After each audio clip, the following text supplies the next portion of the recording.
worst thing about being ill is like not actually being able to taste anything.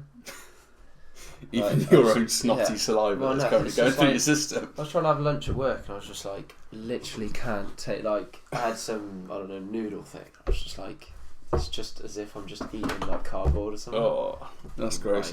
And what a way to start a podcast. Yeah. Welcome to the 4th podcast in the Ayres Podcast series. We've had really good support on the clips in the last couple of weeks, which has been quite cool. Some of them getting up to 4 times the amount of views of the actual podcast itself.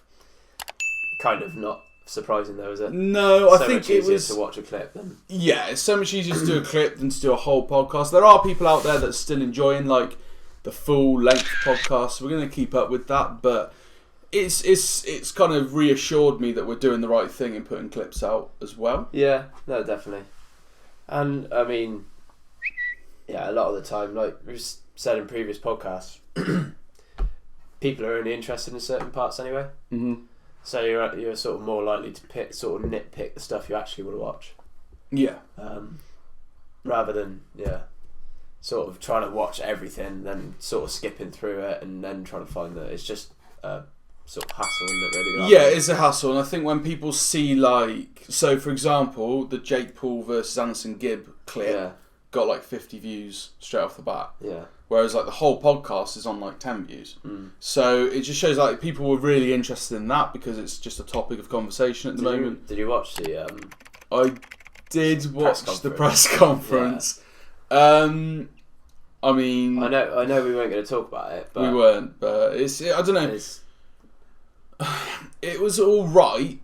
It was what you come to expect from a YouTuber boxing press conference at this point, because I was just watching it and I was just like, for the majority of it, I actually felt a little bit uncomfortable. Yeah. But I was just like, really? Like, I get it that Gibbs sort of like hyped himself up so much because he sort of got what he wanted, effectively, because this is what he's been pushing for. Oh yeah, 100%. He's like forced Jake into this sort of corner of fine, I'll take the fight or whatever. Yeah. And it's kind of like, well, Jake's not really interested. Whether he'll sort of be, I guess, professional and actually outbox him and stuff, I don't know. But no.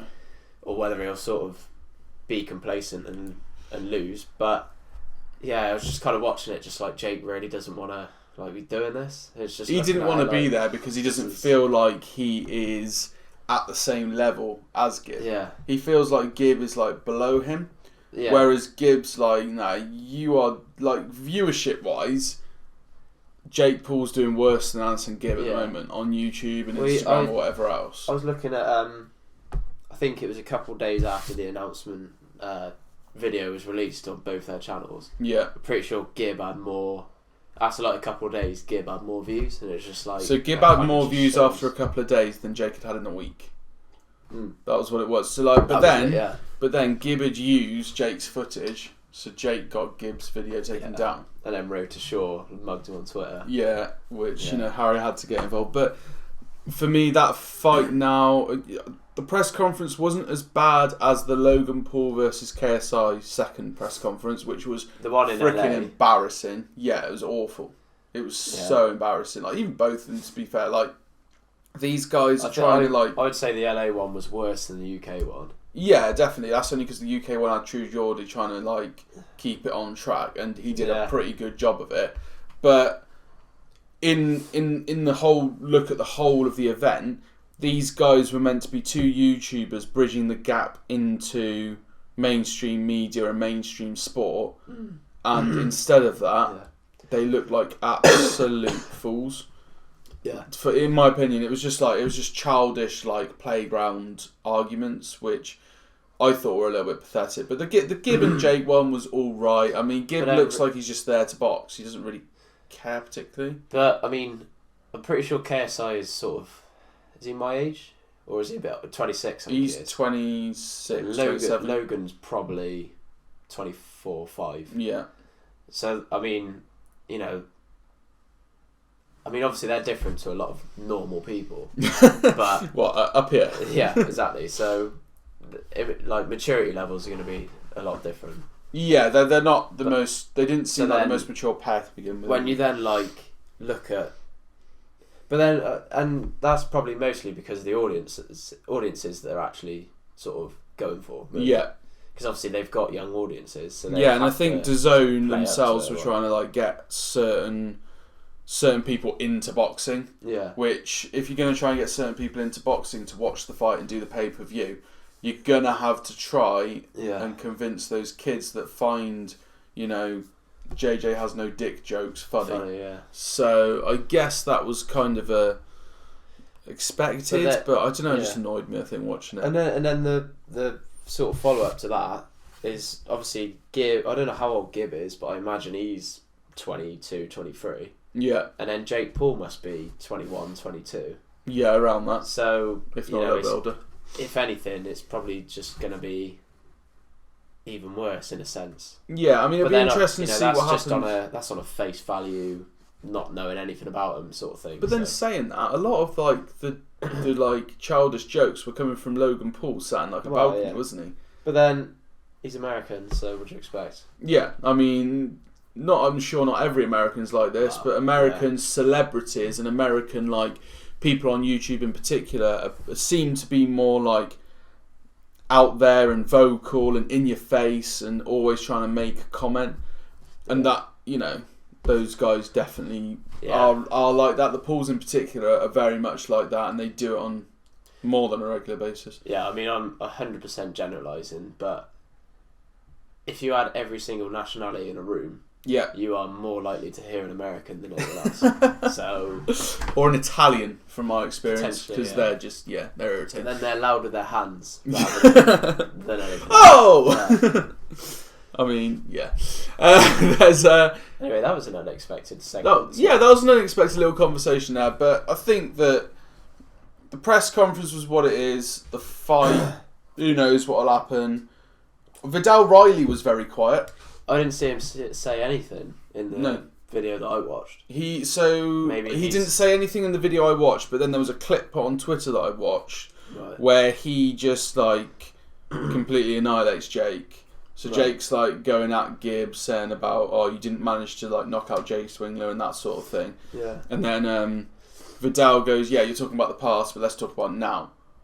And if you want to talk about that past, that's fine, because Deji, who didn't even train, managed to make your nose bleed. Yeah. If he's able to do that, think about someone who's been boxing for 2 years, what they're going to be able to do and that sort of thing. So like, he said that, but apart from that, I think he's kind of gone, ooh, I'm a bit more professional than I used to be now. Yeah. I'm not this just a YouTube celebrity. No. I need to stop with all the like when he was with Shannon Briggs. When he was like sort of training KSI, well, he probably still does, but he always gave me the impression that he was very much like level-headed and he did. But then like the Shannon Briggs thing, it all kicked off.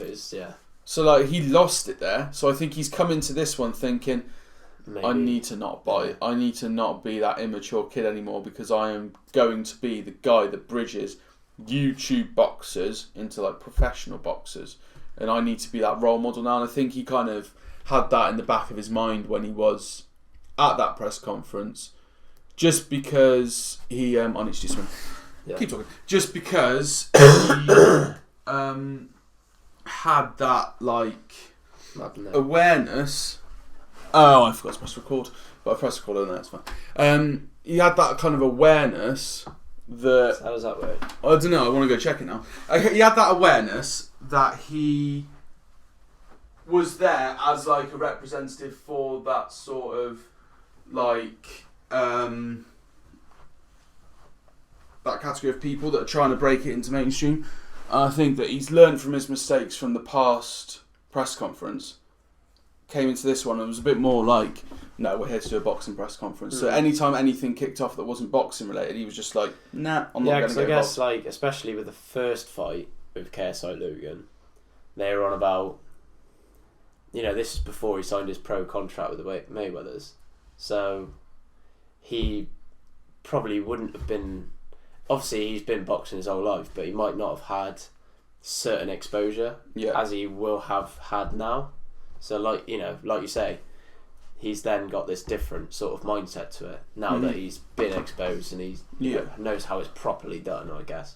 Yeah, and I think now that he knows that, he's going to take it to the next level. But This is the longest intro ever.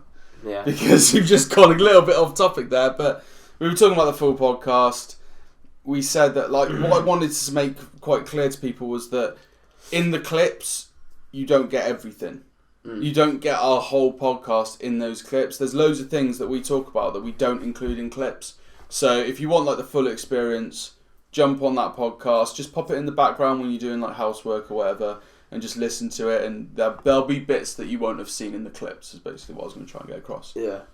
I was going to say, I suppose what you could do is, obviously, if you do watch the clips, if you do find yourself getting to a bit where you feel like you've seen before in the main podcast, yeah, I suppose with, like, the timestamps and stuff, yeah, you could just skip certain sections. Yeah, but absolutely. then, I suppose the way that it's edited, you would then still miss the stuff that's not in there. Potentially, you might miss the odd bit, yeah. It's worth watching the whole podcast. Look, you do what you want, right? It's up to you. But essentially, if you find yourself sat there and you're watching, like, every single clip, you might as well just watch the podcast and pause it at different points when you can't watch. But anyway, that's what I tend to do with podcasts. Yeah, you do you. You do you, boo. You do you. So we've got loads of new podcast ideas that we want to do in the future, like little things that we want to integrate into the podcast when we think we've thought them through. And what I wanted to do is just, like, ask the guys at home if you've got anything that you want to send in for us to do within the podcast. I know some people have mentioned some different things already. Yeah. Some things are closer than others. Yeah, in terms of fruitation, but we've got some things that we're like, right, we could probably do that. We could have probably done it today. I was going to say, we're not one in particular, I think. Yeah. However, not prepped. Not prepped at all. Very much like the podcast itself. Because Jack's now turned up ill to this one. Yeah. After being hungover on the last one. Last one was self-inflicted. Yeah. This one, not so much. This one's not. So we'll let you off on this one. Maybe next time. And as of recording this, I'm actually gonna look live right now. As of recording this, we are currently on 90 subscribers. So if you guys can help us get up to that 100, please do so. Always get involved. We're posting lots of different videos. I'm posting individual videos. Me and Jack are posting the podcast and all the clips. There's loads of different conversations that you guys can get involved in. So any video you see, assume it's a video that you can talk about. Get in the comments and just start a conversation with people. That's what I want this channel to be all about. And we need your guys' help to kind of get it off the ground, basically. Agree. Cool. Yeah. So we'll move on to sport. Willow, you can fast forward now, mate. That's going to be something we have to say. I don't think Willow even needs addressing ananymore. I don't even think Willow's watching, if I'm honest with you. He's not important enough. He wasn't in the first place. Well, am I sorry? Sorry, not sorry. Nah, not really. Sports. Yeah. So the transfer window is open, but I don't feel like it's open. Does that make any sense? Yeah, no, I've not noticed a lot happening, to be honest. So I noticed one yesterday, which I made a note of, and that is Pepe Reina is moving to Villa on loan. Yeah. Now, is that because... Who did they have from Burnley? Heaton?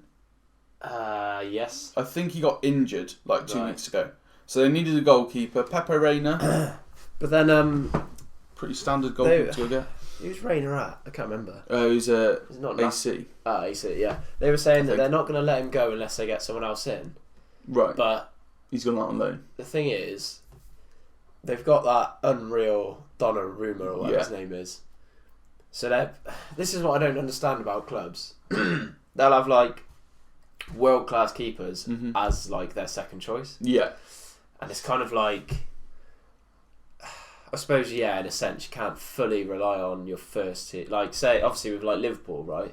Yeah. Alisson got injured. You got Adrian. Yeah. He's not world class. He's just a very good goalkeeper. Yeah. I understand that. It's like, I mean, obviously Barcelona are their own sort of club on their own, but they had De Stegen and Silerson. Yeah. And Silerson was just on the bench, like, all the Doing time nothing, because De Stegen's unreal. Yeah. But, like, Silerson was signed literally after, I think it was Euros or World Cup, when he'd done really well for Netherlands. Yeah. And you're then just like, well... What was the point? Yeah. But that's got to go down to the players as well, surely. Yeah, I suppose. The players got to recognise, I'm going to a club here where I'm going to sit on the bench. are they happy as a footballer doing that? Like, Romero at United is basically stealing a wage at this point. Well, yeah. He plays cup games, and when he does play, he's good. He's not De Gea, but he's good. But, he could have gone to I don't know, if he was coming to the UK, he could have gone to a West Ham, and he could be like their first choice goalkeeper, and probably have improved himself drastically over the last 4 years or however long he's been at United. Yeah. Whereas he decided to go to a club. Well, I mean, where he's going to sit on the bench. Someone like Everton potentially, like say 4 years ago when he moved over. Yeah. Pickford probably wouldn't have been number one. It probably would have been Stecklenburg or someone like that. Or that's after Tim Howard, isn't it? I think a long time. Probably. Like Romero could quite easily have gone to, and at the time Everton. I mean, they're still a decent team. Yeah. But 4 years ago, especially, they were a Premier League probably team. Would have been, I don't know, top 7, 8. Yeah, but they're a Premier League team. They're set in stone Premier League, and if he wanted to actually develop himself as a goalkeeper, he would have gone to a team where he would get first team football. Like Jack Butland, where was he at one point? Stoke. Still is, I think. Still is at Stoke, but where was he before that? Oh, I don't know. When he came on, he was at Birmingham, I think it was. Yeah. Because he came on loan to Cheltenham. Right. And played amazingly at Cheltenham, got recognised, and then got the transfer he wanted to Stoke. Yeah. He could have gone to... He was getting probably getting offers from Arsenal, United, all sorts of clubs that he could have gone to go and just sit on the bench and get a wage. Yeah. But he decided to go to Stoke, where he ended up fighting for his first team place. And that has developed him more as a goalkeeper. Yeah, he's not gone on to be the next big England keeper we expected him to be, but he's now cemented as a Premier League goalkeeper. I think he's also sort of been quite loyal in the fact that Stoke had gone down. Yeah. He's maybe got that sort of, what's the word? When you kind of owe it to him sort of thing. I don't Feels know. like he's in debt. Yeah, kind of. Yeah. But, yeah, I don't know. But so I'm going to talk about a couple of transfers here that I picked out of the gossip column on BBC. I've seen that Tottenham signed someone. Who was that? Signed a striker. Okay. Piatek? Piatek? Obviously, with Kane. Piatek from... Obviously, with Kane being injured, they've got someone in to... I've never heard of him until... I only know him to FIFA. Right, yeah. But, I can't remember what they play for. Because of what? Because of what? What game's that? Yeah, gross. So, if I'm looking at the transfer window, I looked at a couple of gossip pieces. I picked out a couple that I thought were, particularly interesting things to talk about. So, for example, Edison Cavani coming to Man United or Arsenal. Can you see that happening? Whether it'll happen or not, I don't know. However, from both Arsenal and Man United's perspective, why? True. Arsenal's in particular, Lacazette and Aubameyang. It'd be like Falcao signing for Chelsea. Just not needed. It's just you're good. 1, you're old. 2, you look at so Arsenal, right? You've got Lacazette and Aubameyang. Yeah. Probably one of the 2 of the best strikers in the league. Yeah. And yet, Cavani's going to come over and try and take one of their places. And it's just no. At the moment, there's no injuries. No. Even if there was, I feel like Arsenal have got enough to cover it. Yeah. So, Arsenal, I don't see why they would. The other thing as well that annoys me, clubs Arsenal in particular, just because we're talking about them. Yeah. They need centre-backs and potentially centre-mids. Yeah. And the thing that really gets on my nerves, and I'm not even an Arsenal fan... is they'll go and buy a winger. Yeah, or a striker. And it's you don't need strikers, you don't need wingers. How Van Dijk's changed Liverpool. Yeah. Because they went to get a centre-back because they needed a centre-back. Yeah. Man United, exactly the same. They don't need Cavani. No. You've got Rashford, you've got Greenwood coming through, who's doing well. Martial seems to be picking himself up now. You've got players who can be strikers. Yeah. You don't need Edison Cavani, you need a decent centre-back, because I've watched Phil Jones play the other night, and it's fucking embarrassing, to put it bluntly. Yeah, but that was Carabao Cup against City, wasn't it? Yeah. So I watched the highlights and very that's not briefly. even City's main attack, really. Yeah, I suppose they're all sort of first team players, but it's like say someone against someone like Aguero or someone like that, like they had Bernardo Silva as a centre forward. It's just like, and he ripped him a new one. Yeah, Who else he's a was winger. It that But made them anyway, look stupid? Man United need centre backs and centre mids. So let's go and buy a striker. What? Yeah, we need to stop having Fred Yeah. as our starting centre mid. If we can stop Pogba needs that. to come back into it and actually play, or he needs to be sold. And then if you do sell him, the money you use that to get better centre mids. Yeah. The thing is, I can't even think who you'd have. I don't think there's anyone out there at the moment that is to the level United need and willing to come to United. I don't know if Emre Can is playing at Juventus, That'd but be nice. I don't see him doing it because of Liverpool. Yeah, I think he had a massive attachment to Liverpool, Yeah, and I think in his head he seems like the kind of guy who understands the English Premier League. yeah, And when he was playing in the Premier League, he knew what it meant for like the fans. yeah, So I don't think he'd be someone to then go, I'll go to their rivals. yeah. That's not really how he works. I feel like just Verratti at PSG. I assume he's still at PSG. Yeah. I think he'd be good for Man United because he's, defensive midfielder, Italy international, and let's be honest, if Man United were to match any sort of wage that he's on at PSG, he's not going to turn Man United down, is he? No, To play in the Premier League rather than play in a tin pot French league against Farmers only League. like 3 decent teams, Yeah. with one of them being PSG himself. Mm-hmm. It's kind of a no-brainer for him in particular. I don't know whether there's sort of young players that are. Well, sort what of about the Longstaff brothers? Yeah. See, You don't want to see that happen. no, I don't. But I would fully understand if they did. However, Are they the team? Are they the I- player to change that sentiment? I think, maybe like long term. Long term, they would definitely do a job, but short term, what United need right now is someone to come in and control that midfield. They're probably not it. I also think that. See, me saying this is probably going to sound stupid, but I'm going to say it anyway. Here we go. For content. For the content. Newcastle, if you were to base it completely on this year, Newcastle and Man United aren't massively different. No, they're not.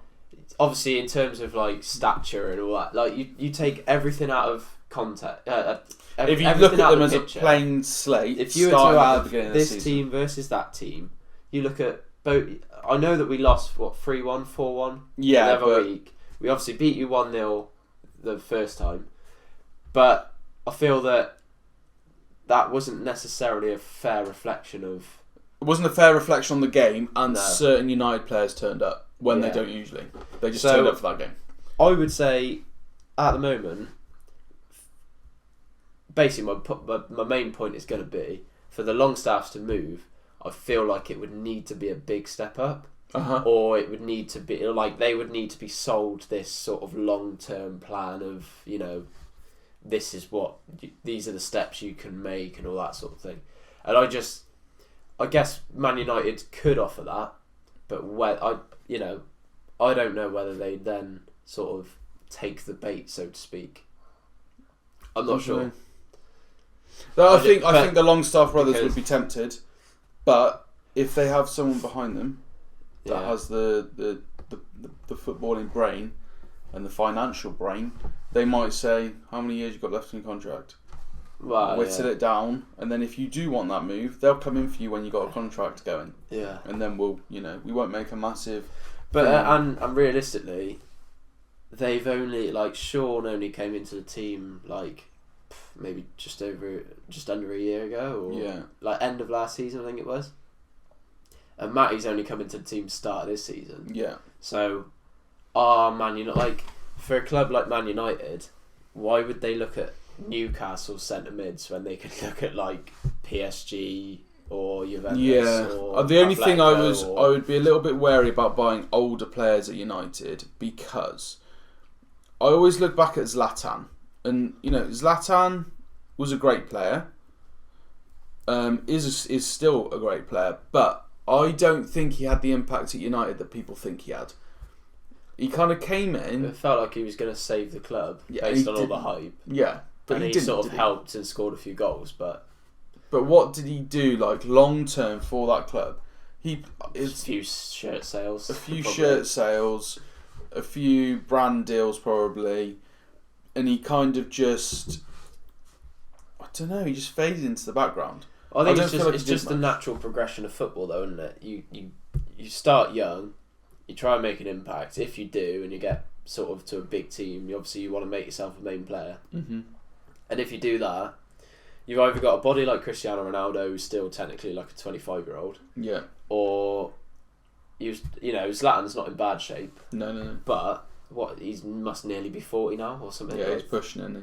So, and you sort of just think, well, he's not going to be.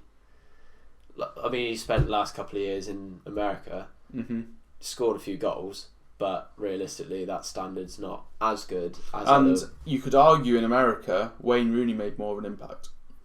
Yeah. Because Wayne Rooney completely turned a team round. Yeah. Didn't turn a team round, but he pushed them to glory because he was instrumental in that team. LA Lakers are kind of already established. Yeah. Sorry, not Lakers. LA Galaxy. Galaxy, yeah. Football knowledge is strong on this channel. If he joined the Lakers and was suddenly amazing, that would be pretty incredible. I mean, Zlatan's tall, to be fair. Yeah. So he probably could do that. He could do. He could do anything. And I think apart from turn United around.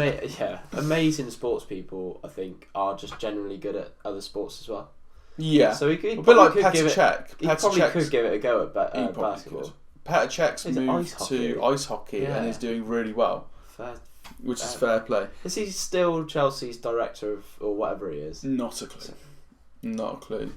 I'm not sure. Imagine that. You're just controlling Chelsea and then once a week. Well, go training once a week and then plays once a week ice hockey. Another person that's been rumoured to be going to Spurs, Arsenal, or United is Umtiti as a centre back choice. See, I was under the impression that he was obviously started. I thought he started a lot of games for Barca. I was under that same impression too, but the rumor, it was just a rumor that was there. I didn't know whether that. See, this is the other thing about transfer, rumors and stuff. It's like that first one with Cavani. Yeah, it's Arsenal, Man United don't need him. No. The reason why they're saying it is because it's a big name with big clubs, and it's just creating some shit story for just to get people clicking on it. And exactly what I was about to say. So you're sat at. So it's Umtiti. He's he's either a first team starter for Barca or he's in the mist in the top three centre backs of Barca basically. And it's kind of just why would you leave? You're not going to leave Barcelona to go to. Well, they're talking about Spurs, Arsenal, or Man United. De Ligt going back to Ajax on loan. Yeah, he's not done very well at Juventus. Yeah, because he's not playing as well. But I think that.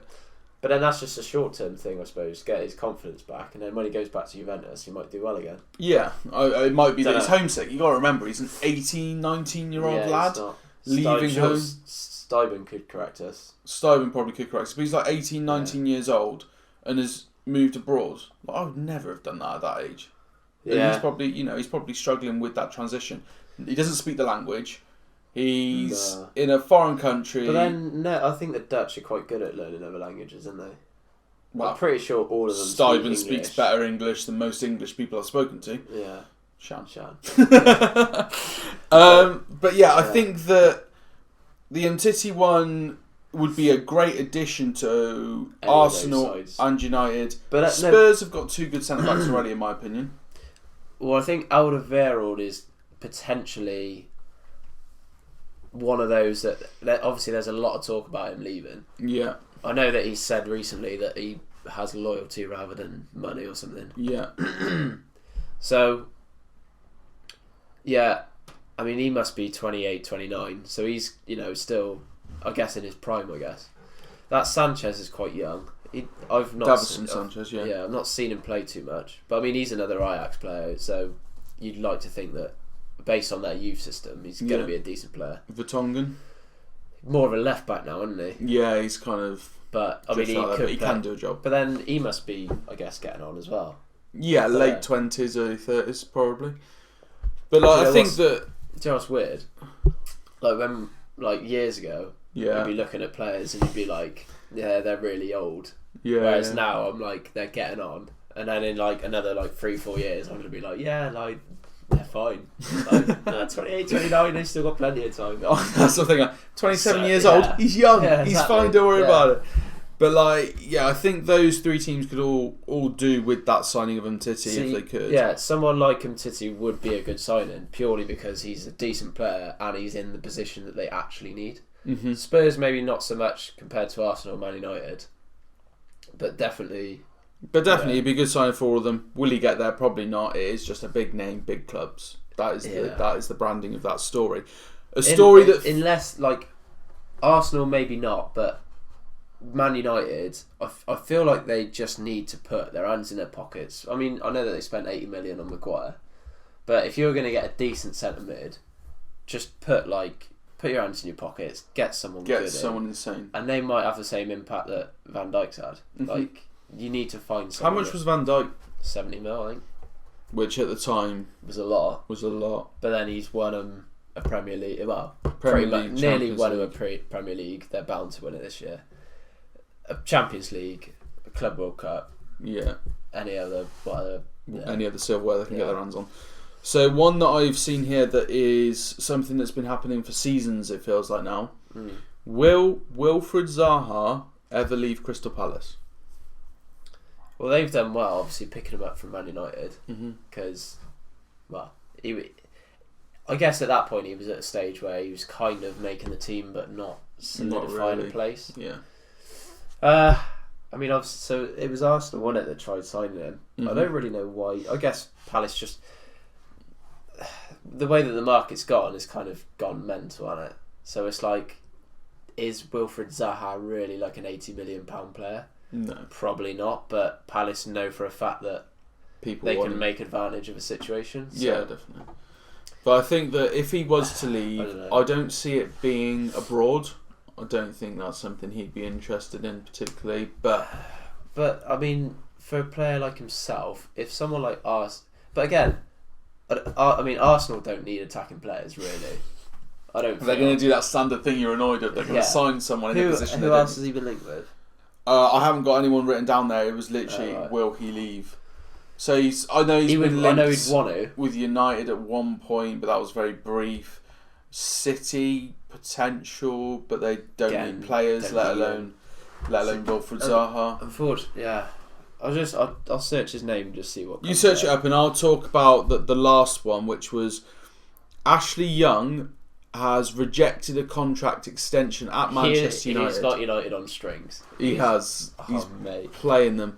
So he's rejected a contract extension. They've named him club captain, and he might be leaving. Ashley Young has got everyone kind of wanting him at the moment. There's rumours he might go abroad. I doubt he's going to stay in the Premier League, Ashley Young, if he does leave. I think it's Italy he's going to, but Ashley Young is at that age now. In Milan. He's trying to get that last pay packet. He wants that last big pay packet just to see him off for life. That's what Ashley Young's doing. The thing that, when I first seen that Man United had offered him another 12 months, the money they're going to spend on him, he must be on, I don't know, 130 grand a week.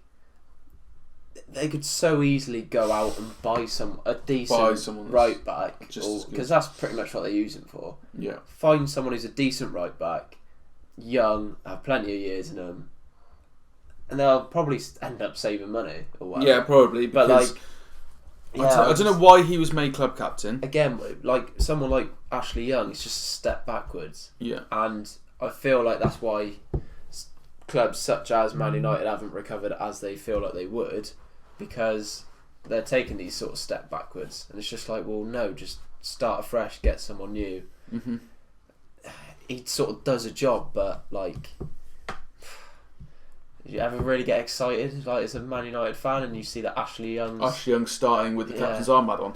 No, funnily enough, I look at that team and I think if I was going to give captain to anyone in that team, there's only one man I'd give it. Well, there's two. One's Harry Maguire. Scott McTominay. He's injured at the moment, so I wasn't thinking about him personally. But there's only one other guy in that team that I think deserves. So Harry Maguire deserves it because he's a good leader. There's one other guy in that team who deserves it based on his time at United. Rashford? No.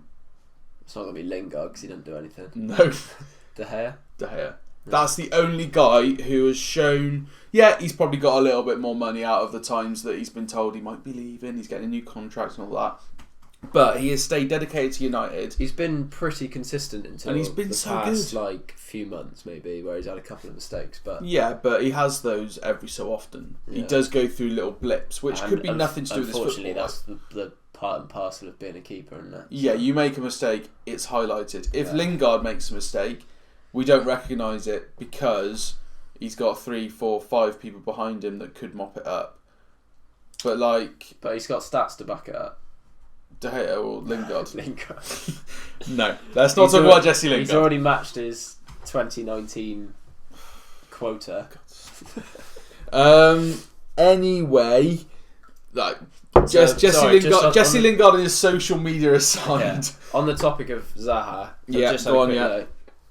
Arsenal was still sort of being mentioned with him. Right. Again, don't see the point.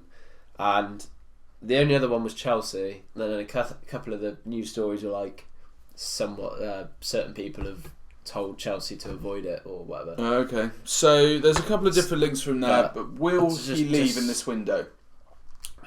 I mean, not a lot really happens in the January window anyway. That's what I was thinking. It'll be a summer one if it does happen. Yeah.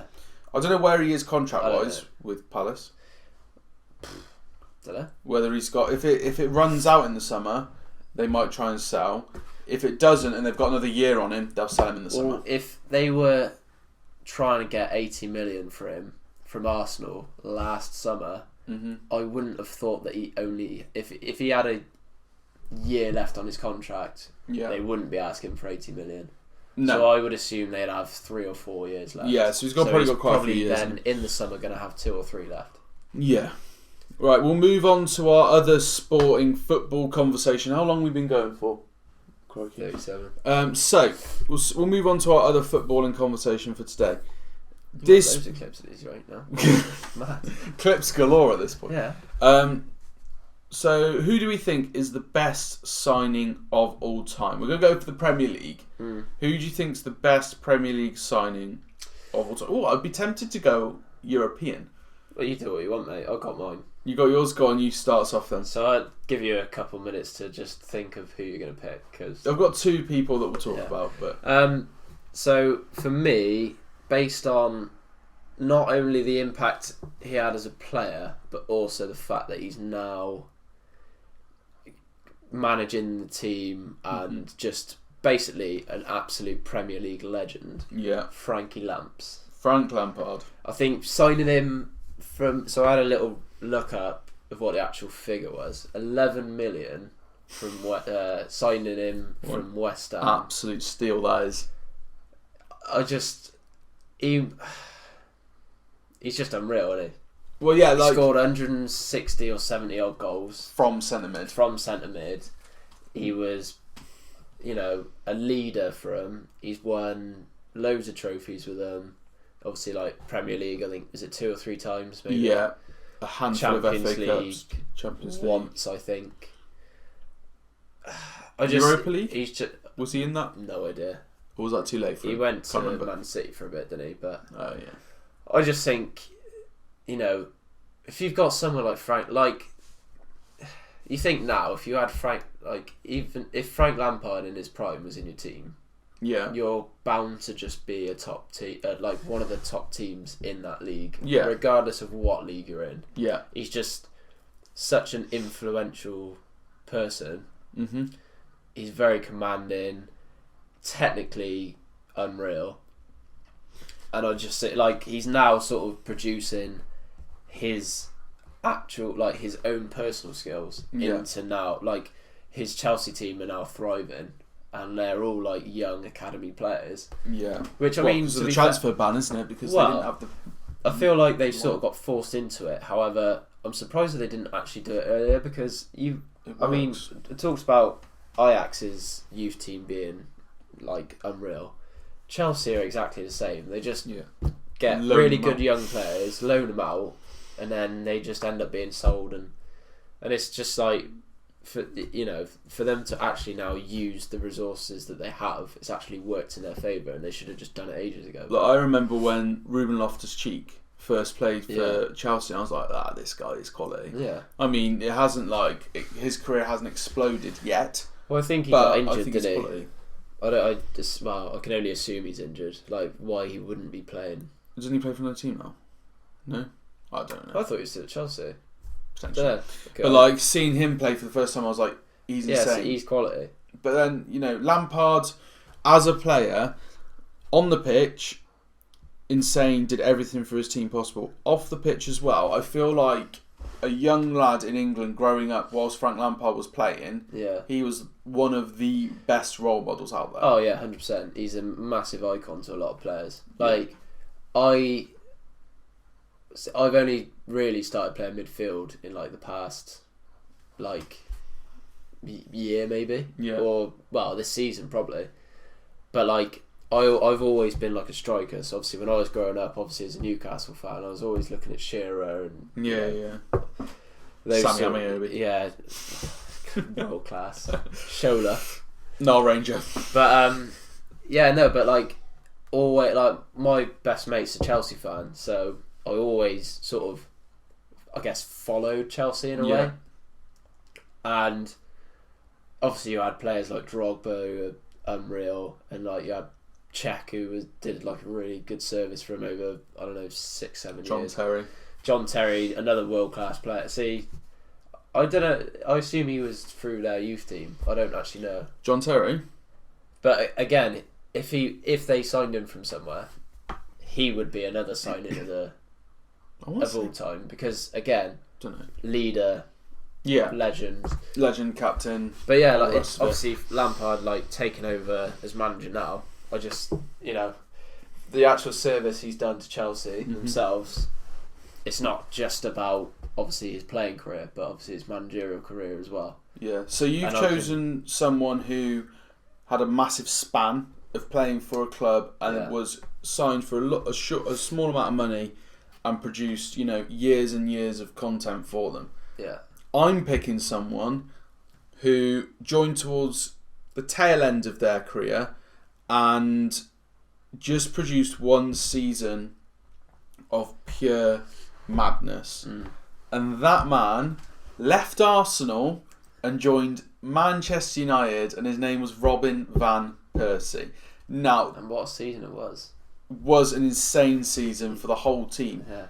And, when that signing came in, I thought to myself, I'm not too sure about this, because we had Wayne Rooney, we had a number of other players that were kind of fighting in that position. But Van Persie coming in, to me, didn't make sense, because I guess it's kind of like one of those, Cavani, Falcao, Zlatan those sorts of transfers. You sort of think they're getting on. Are they really gonna? Because he must have been 31, 32 or something around that, yeah. Maybe 30. I don't know. Maybe 30. But like the big one for me was he's coming from Arsenal. Yeah. Why have we got someone coming from Arsenal? It's like when Danny Welbeck went to Arsenal, I was like, your career's dead, mate. Yeah. Like, you've gone from United to Arsenal, you're done for. I didn't understand why we'd signed an Arsenal striker, and I remember, what was I watching? You then got reminded of that sort of thought when Alexis Sanchez came over. And Alexis Sanchez did absolutely nothing. So like maybe it's just a one-off. It was a massive one-off. Van Persie was one of a kind.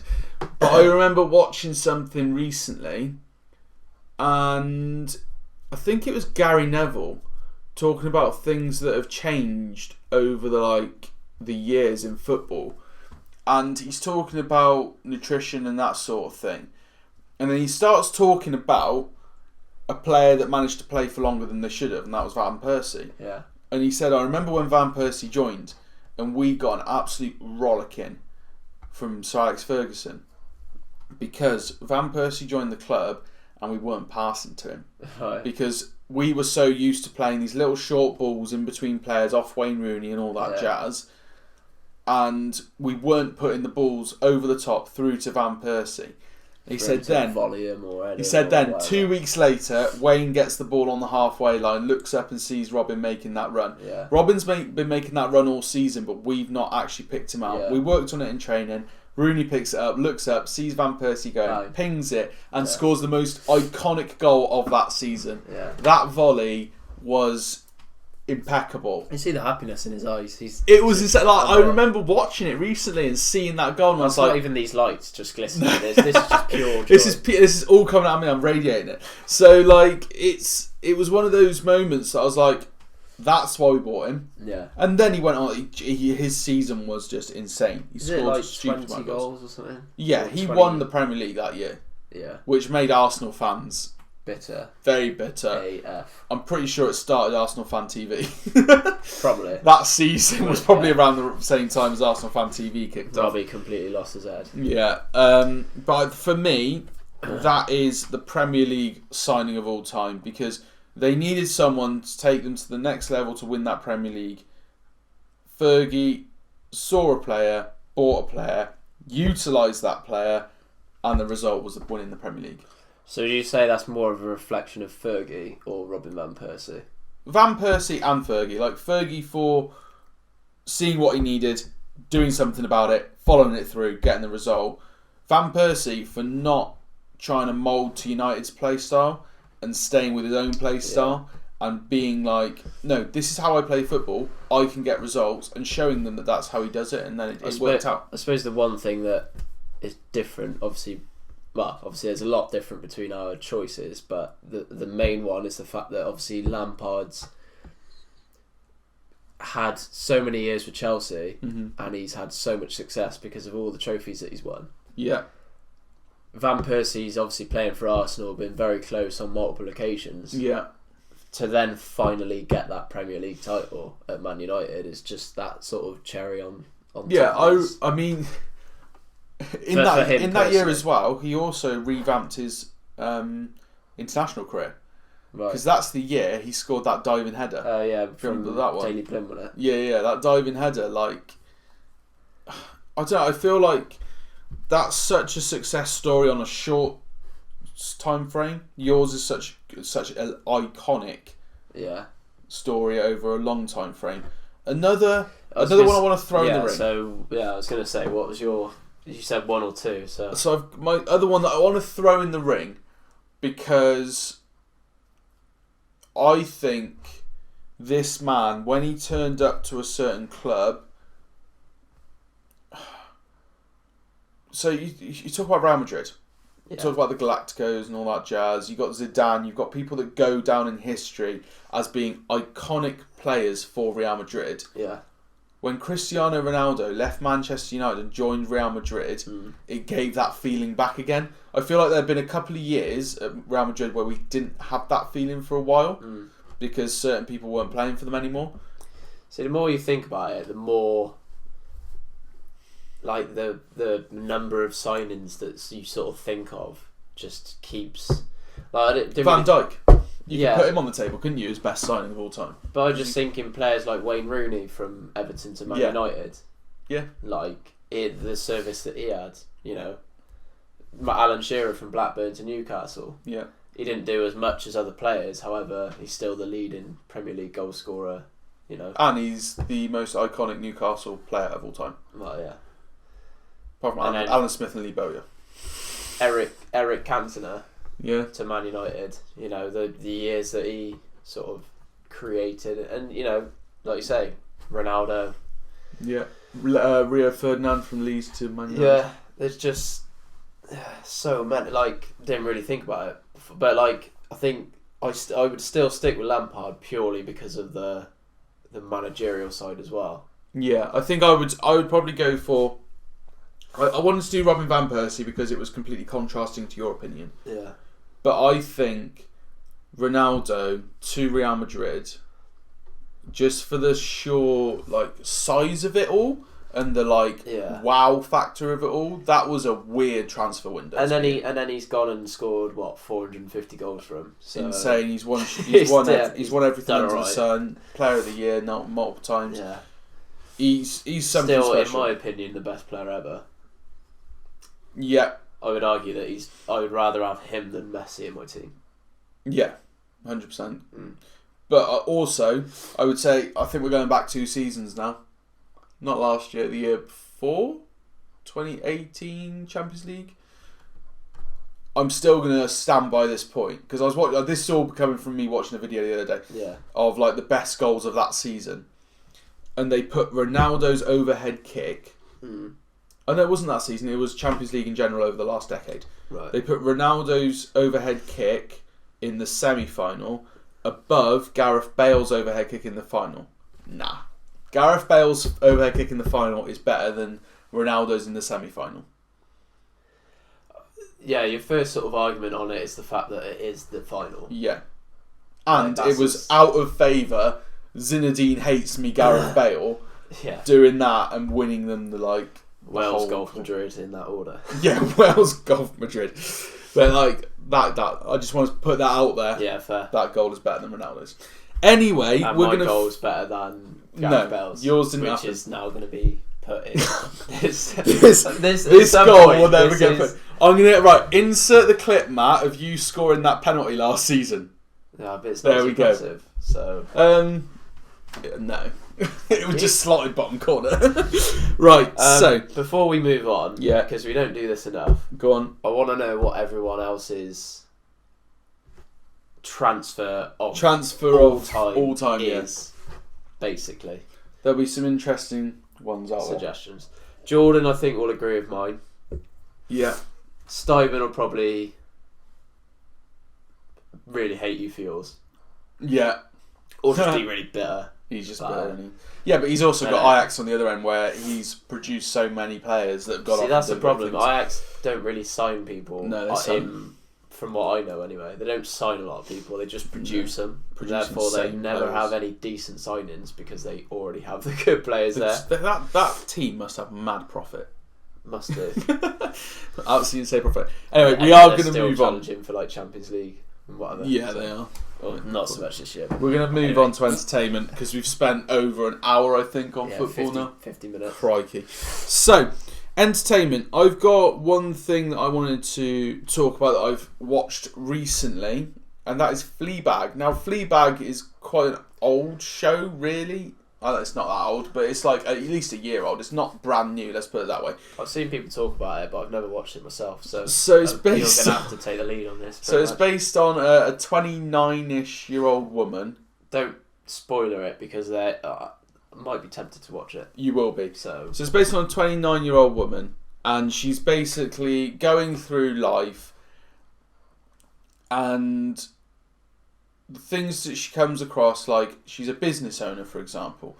A lot of it is all very sexual. It's all about relationships and sex and all that. But then you've also got her fucked up family in the middle of it, where mum just sounds like a normal woman. Ooh, ow. Well, no, but the shit that they got to deal with. Yeah. This family is hilarious. So males in general probably have it better off. Oh yeah, it's quite easy for us, really. In the grand scheme. You're digging a hole, put the spade down. Oh no, but don't want to be misunderstood as if some misogynistic prick or anything like that. Genuinely, yeah. So anyway, she's got this messed up family where her mum died of cancer. Rough. But then her godmum has swooped in and taken dad, and they're getting married. Right. Which is weird in itself. You've then got her who has got all sorts of drinking problem. She just loves she throws herself at anybody. But she also has this business where her business partner is no longer with us. But I won't say why because that's something that happens later in the series. Yeah. Okay. And then you've got her sister who is married to the biggest bellend in the world. He is the most sexist, fucking inappropriate prick you'll ever meet. But unfortunately, there are a lot of them. There is a lot of them, and he is that typical bloke who has maybe when he was a little bit younger was athletic and stuff. Yeah. And he's got this girl who's out of his league, and he's lost it. He's got like no hair left. Yeah. He's fat as anything, but he's got still the mindset that he still deserves to have this woman. And her sister is kind of stuck in that relationship. So that's kind of the build up of the whole thing. Again, another terrible situation that a lot of people are in. Yeah. Obviously, mainly women, but it can happen also to men as well. Yeah. Like being sort of, I guess, stuck. Yeah.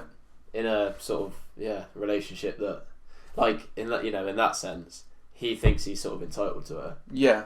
So he'll sort of treat her that way, and therefore, I deserve you. Yeah.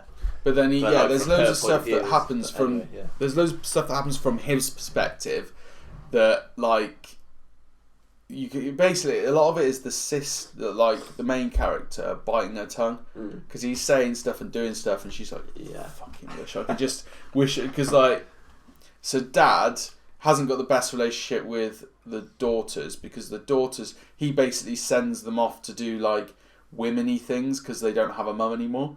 So like sends them to like relaxation retreats, sends them to like feminist talks and that sort of thing.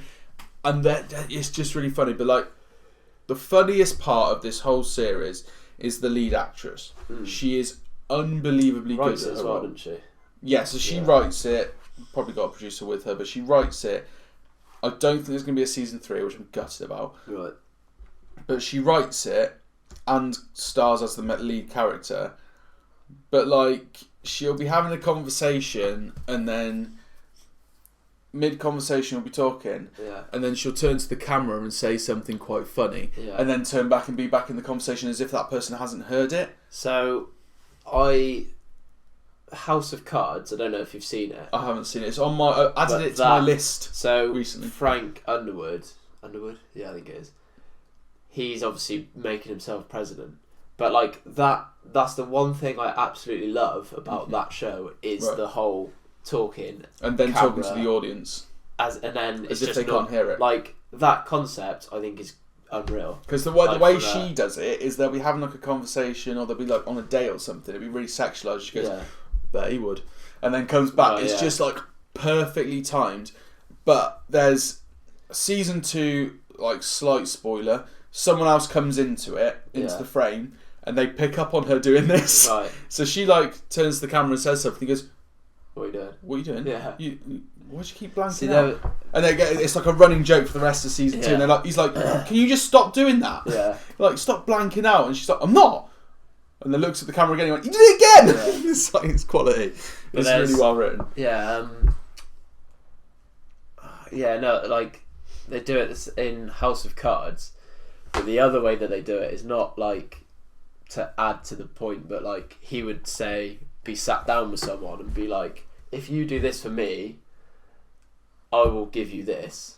Obviously that benefits him in his rise to presidency, and this will be like a low level whatever, and then he'll turn to the camera and be like, I'm gonna kill him in the end or something, and it's just like you so like inside thoughts of someone. Like that's why I mean, it's a very good transition to move on to You, season 2. Yeah. Because what I quite like about that is you've constantly got his thoughts getting told to you all the time. You're like, fuck, this man is off his rocker.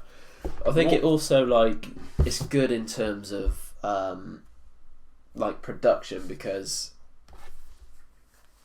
ultimately, if that was, like, real life, I'm talking to you, you're talking to me, and there are going to be gaps where like there's no speech or anything. Yeah. So and for them to like fill it with his thoughts just keeps it quick and obviously more enjoyable for people watching. So and also like more real life because if there is silence then there is likely to be some thought or something. There's going to be some sort of thought process going on, isn't there? But like if we go into this You season 2, just to give context, I've watched all of it.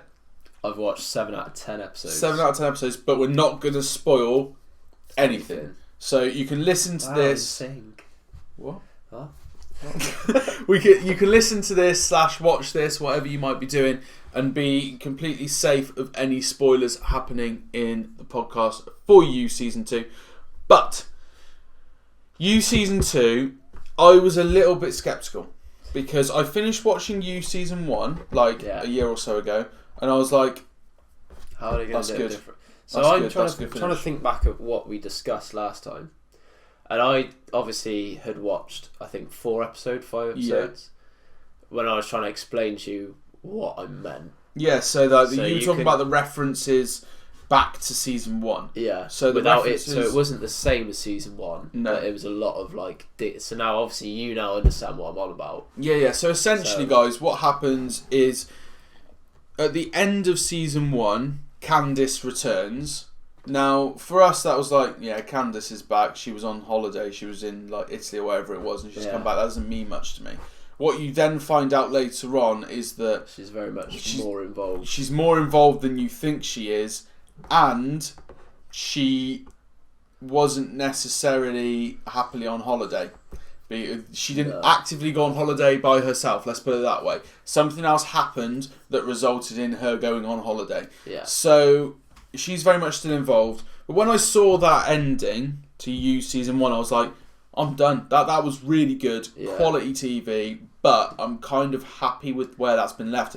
And then start... it was that point that I sort of sat there and thought, well, how can you make a season 2? Yeah. But I think what they've done is, if not the only way, but most certainly the best way. Yeah, so Candice turns up. This is literally the first 2 minutes.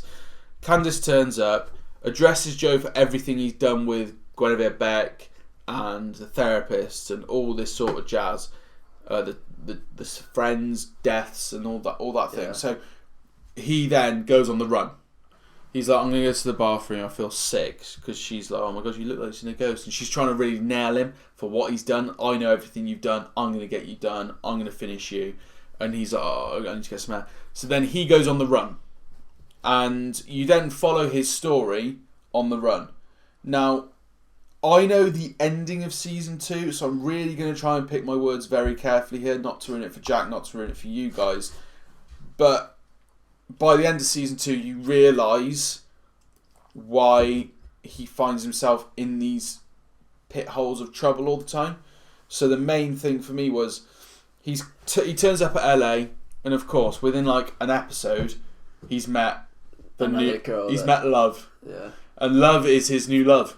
And that gets very confusing, by the way. If her name had been anything different, this would have been a 10 out of 10. It's a 9.9 because her name is Love, and it pisses me off. Yeah. So, Love is his new love interest. It's such a Los Angeles name, though. Yeah, it is. 40. 40 is her brother. 40 is hilarious. But Love is his new love interest. And he then, of course, ends up going above and beyond to try and convince himself that he can be with Love and be happy ever after. Lots of stuff happens in between.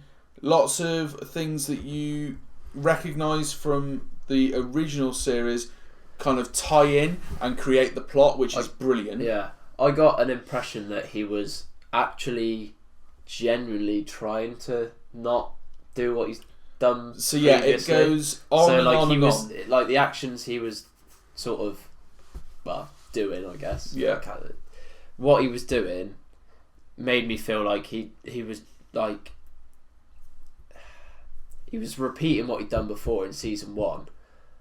However, it wasn't because he was intentionally doing it. No, it's because it was just more happening. of an accident rather than. So there's one scene in particular in a basement. Yeah, does that make sense that's to you? what I'm on about. So he didn't mean to do what he did, but it just he's happened. done it, and then he had to try and deal with it afterwards. And the way he dealt with that, by the way, and it just that was gross. Yeah. But that scene in particular, that sums up his new kind of look. He's trying to improve himself as a person. He's trying to reinvent his way that he approaches life. He's tried to leave his whole life behind. He's got a new name. But then a couple of episodes in, you realise the 2 or 3 episodes you've watched before that, he's been tricking you, the viewer, into thinking that he's changed. And I fucking love that, because then he turns up at somewhere and there's another character comes into play who he's used this character to allow himself to have this new identity. Yeah. All of it ties in brilliantly. And the ending, I want to talk to you on this podcast. We'll do like a spoiler segment of this, where we talk about the last 10 seconds. So I want to hear what you think about the last 10 seconds of season 2. So you mean the next podcast? Next podcast, I reckon we could do it. And you could watch the last 10 seconds of it. We could talk about stuff and just give people fair warning. Yeah, we will. So in the next podcast, we'll do a segment where we talk about You Season 2, spoiler. Yeah. And then we'll just make sure we do it at the start of the segment, say this is a spoiler, look away now if you haven't watched it. But if you have watched it, get involved. You could put the overlay things on, can't you? Yeah. And just click on it. Yeah. I don't know. But we'll work it out. But essentially, the last 10 seconds, I mean, it's not a spoiler. It's not a spoiler. It's been announced widely by Netflix that season 3 is going to happen. Right. So that it's been signed up for another season, which is great because the way I saw them do season 2, I want more. I want more You because it was so good. So prediction wise, do you think obviously you seeing the whole of season 2? Yeah.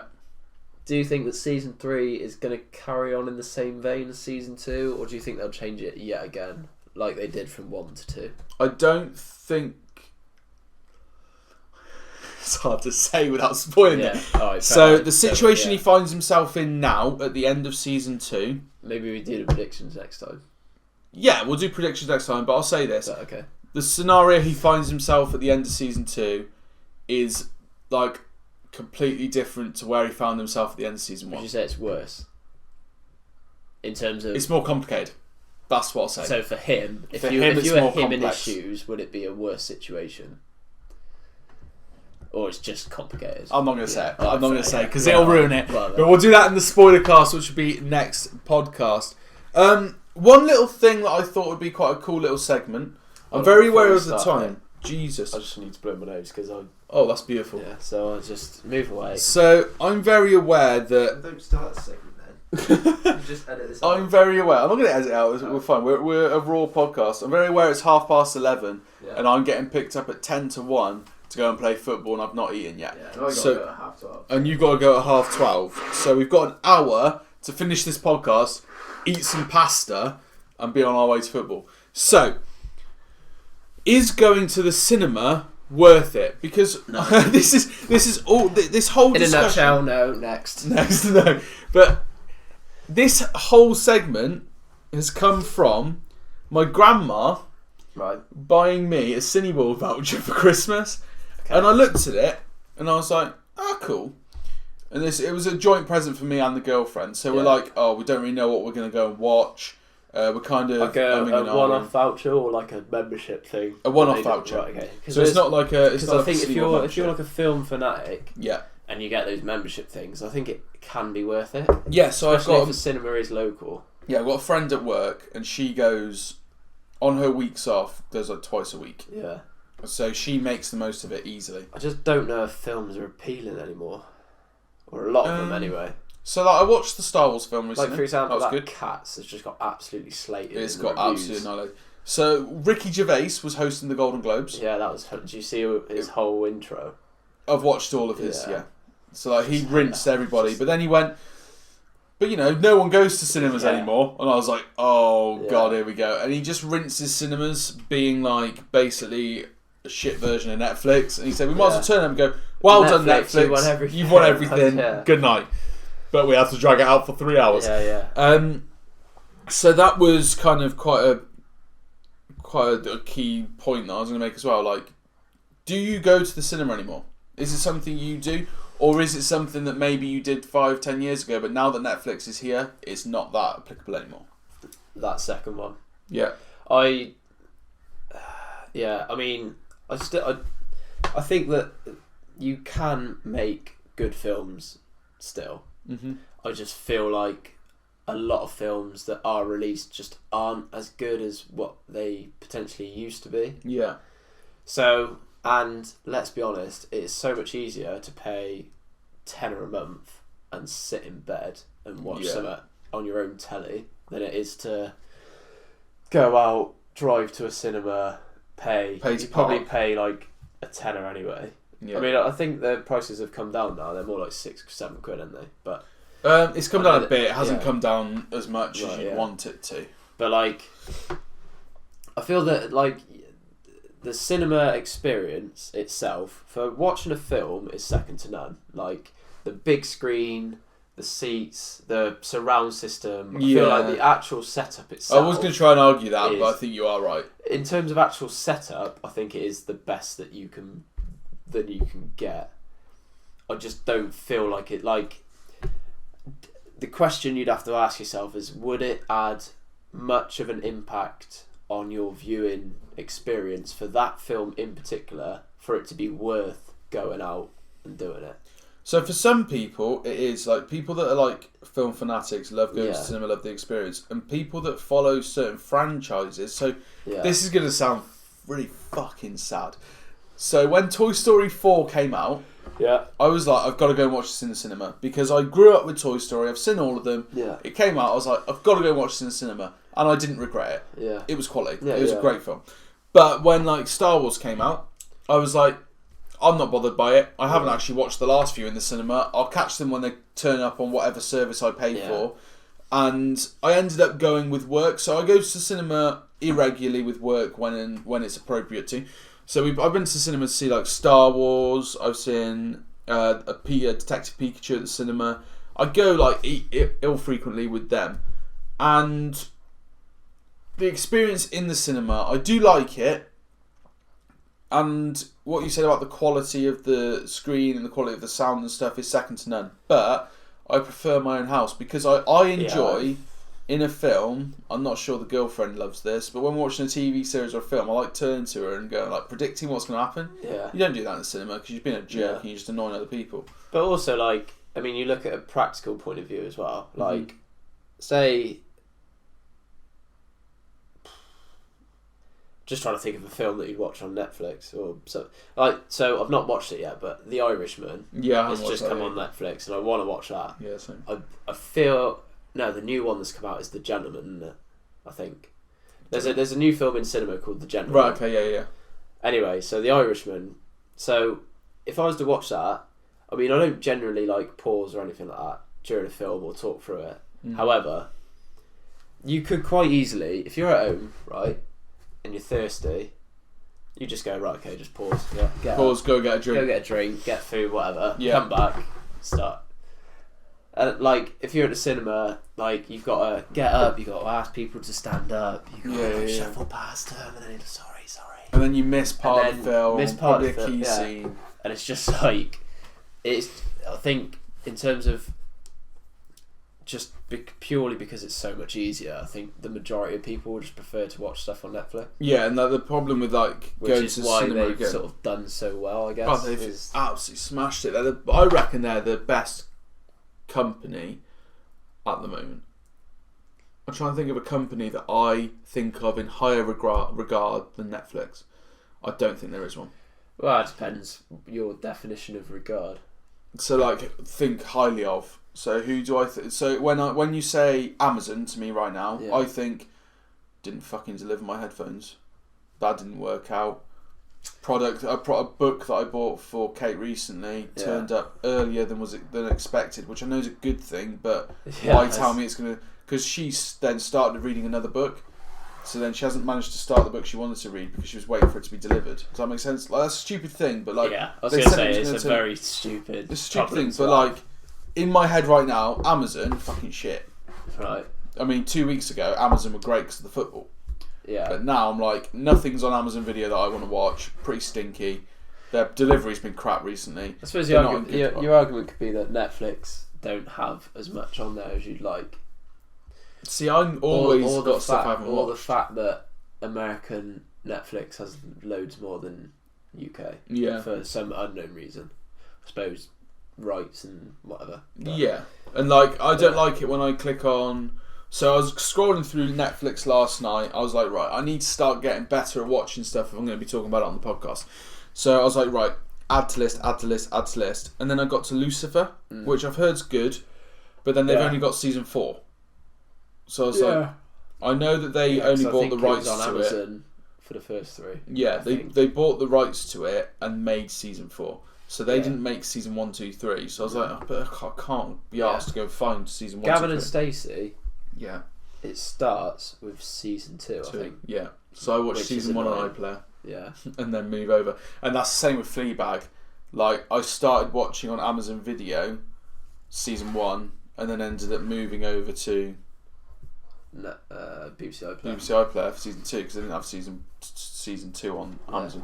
But yeah, so like cinema, Netflix is better just because the variety of stuff you can get. I feel like certain films need to be watched in the cinema. Yeah. But and the majority of films aren't worth it. No, and I'd also argue that I'm more of a TV series fan. So that's probably why I don't think of cinema in high regard. Yeah, I mean, it's so much like... So, something that I've been watching a lot recently, and I've seen it all before, is Brooklyn Nine-Nine. Yeah. It's so easy to put on an episode, because 1 is 20 minutes long. Yeah. 2, it's like, not... You don't have to be too focused on it. 3 is like funny. So, like, you want to just watch an episode quickly before going to eat or something, whatever. That's like that's why I prefer TV series. Whereas cinema, films, you've literally got to sit down for an hour. You got plans to watch, haven't you? Yeah, you got to be like, right, I'm going to watch it now. And realistically, in a lot of people's lives, like people who work full time, will then come home and not necessarily have and like obviously a lot of people have kids as well, so they won't have a lot of time. So to sit down and watch a film, it's say for example you work full time and you got kids. It's probably got to be kid friendly. Yeah. Because for you to actually be able to sit down, and also if it isn't, then it's got to be something that's like, are you realistically going to be sat like staying up at like 10 or whatever watching a film till 12 and then you just get woken up by a kid at 4 in the morning? No, not really. Not good happen, is it? I think TV series just work better for majority of people. I think modern day life as well. Yeah. I think just like the day and age that we're in, people are lazy. People aren't going to be willing to get up and go to the cinema. Sitting in your bed, as you said, watching Netflix is just easier. Like, I've been ill this week, and every time, like after work, every single day, I've literally got a cup of tea, gone to bed, just like not even really watching anything, but just stuck something on because otherwise you'd be bored. Yeah. So it's just like. Yeah, or if you're like hungover or something, then a lot of people do that as well. I wouldn't know. It's pretty good. You don't drink? No. That never happened in the last podcast. That got no views. Gaming. We'll move on to gaming, and there's only really one big topic for gaming this week, and that is the PS5. So the logo's been announced, which ended up getting the most amount of likes on Instagram for any game-related post. Didn't know that. Which is massive. It got like over 3 million likes on Instagram within the first 24 hours, which was insane. It is simply PS4 logo, but they've taken away the 4 and put a 5 in front of it, instead of it, sorry. Yeah. So like, the logo itself for me, this is where I stand on it. Do I care what the logo looks like? Not particularly, only because I'll see it on a box art, which I'm probably not going to buy many box arts in the next generation because I'm probably going to try and buy digital from now on because it's just easier. Yeah. Game, the store that we use in the UK to buy our video games, has just announced that it's closing 40 more stores. So there's going to be even less of them around to go and buy games from anyway. And really, like, I don't tend to go to game anymore anyway. So I was because I had to... Because 1 is cheaper and usually the delivery's free. Well, it is because I've got Prime, but yeah, like Amazon seems to be cheaper. So I had I have a game reward card which over the years and years and years I've bought consoles on. Yeah. First day release games, so I've racked up a load of points. Yeah. Now my main aim is to spend those points online, get like, I don't know, PlayStation wallet code or something, just to get rid of the money so that I don't lose it, and then I'm going to stop using game because I just feel like. Well, I mean, if you've got like, I mean, I don't know what the points value is or how it works, but if you had 1 million points, and then they like went into administration, then it's just like. Such a waste of your time. Brilliant. So you may as well use them whilst you can. So yeah, PlayStation changing their logo. What it stands for me. It doesn't really matter to me particularly because I'm only going to see it on box art or on top of the console. I looked at it. I was just like, cool, whatever. Yeah. So to me, I'm not. But what it stands for me is it just gets those cogs turning, gets me a little bit more excited. Yeah, people are talking about it, so yeah, and it's just got me to the point where I'm like, I'm freaking ready to erupt this console now because I've seen this Xbox X. Don't give a shit, by the way. Could not be any less interested. Also, rumour last night, breaking news, they apparently aren't going to have an exclusive game at launch for the Xbox One X. The Xbox X series, whatever you want to call it. So are you saying that PlayStation do? They haven't announced any games yet, right, but they might. Yeah, but there was like a leak where there's not going to be an Xbox exclusive game at launch. That is fucking mental. Considering they just lost this last generation because they didn't have any exclusive games on their console, they're then going to start the next generation with no exclusive game. Like, what are they playing at? Yeah. And like idiotic. You think with COD, for example, because it's now, I guess the whole cross compatibility is going to become something. Mm-hmm. You need your unique selling points, USPs,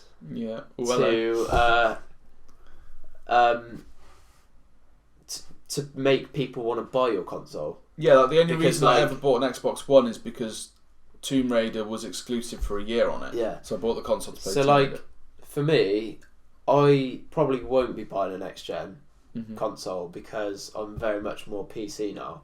But like, if you were to, if I had Mike's, that's the problem. Microsoft obviously PC as well, so I guess they got you got fingers in different pies. But say Xbox, PlayStation, if someone was trying to sell their console to me, their new console, they'd obviously have to come up with a reason not to buy the other one. Yeah, and also a reason to buy theirs. Because like, for me, it would be stuff like, better graphics for games, better frame rates, interesting games. Yeah. Because a lot of games aren't as appealing to me as they were. Yeah. And they're the sort of things you sort of have to look at. And I know that you're on about the Game Pass and stuff. I won't touch on that. I'll let you. But like, you need these reasons for someone to go out and buy it. Like, a lot of people will just do it because they're sort of loyal to the cause or whatever. Yeah. But I feel like you need to give people reason to buy your console, otherwise people just aren't gonna. Yeah, and even if you came to me with an Xbox One and a PS4, the PS4 is so much easier to sell to me because they can go, oh, have you played Uncharted 4? Have you played God of War? Have you played Spider-Man? Have you played Days Gone even though Days Gone wasn't as good as it should have been, it's still better than any Xbox exclusive that's come out. Like, Xbox lost the last generation because they didn't have exclusives. So now they've started a new generation without exclusives. Whereas the PlayStation, I can guarantee now, have got at least one game at launch where I'm like, do they count Gears of War or Halo as exclusives? Yes, they are exclusive, but Gears of War, this recent one, hasn't been received greatly.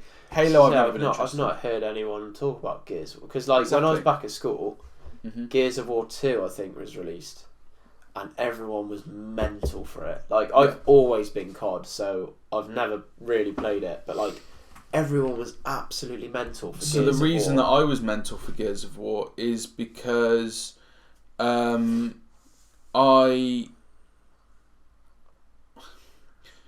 had Call of Duty 4 Modern Warfare as my online multiplayer game. Yeah. And then me and Chaz had Gears of War as our couch co-op, sit down, chill, play a game story-wise together.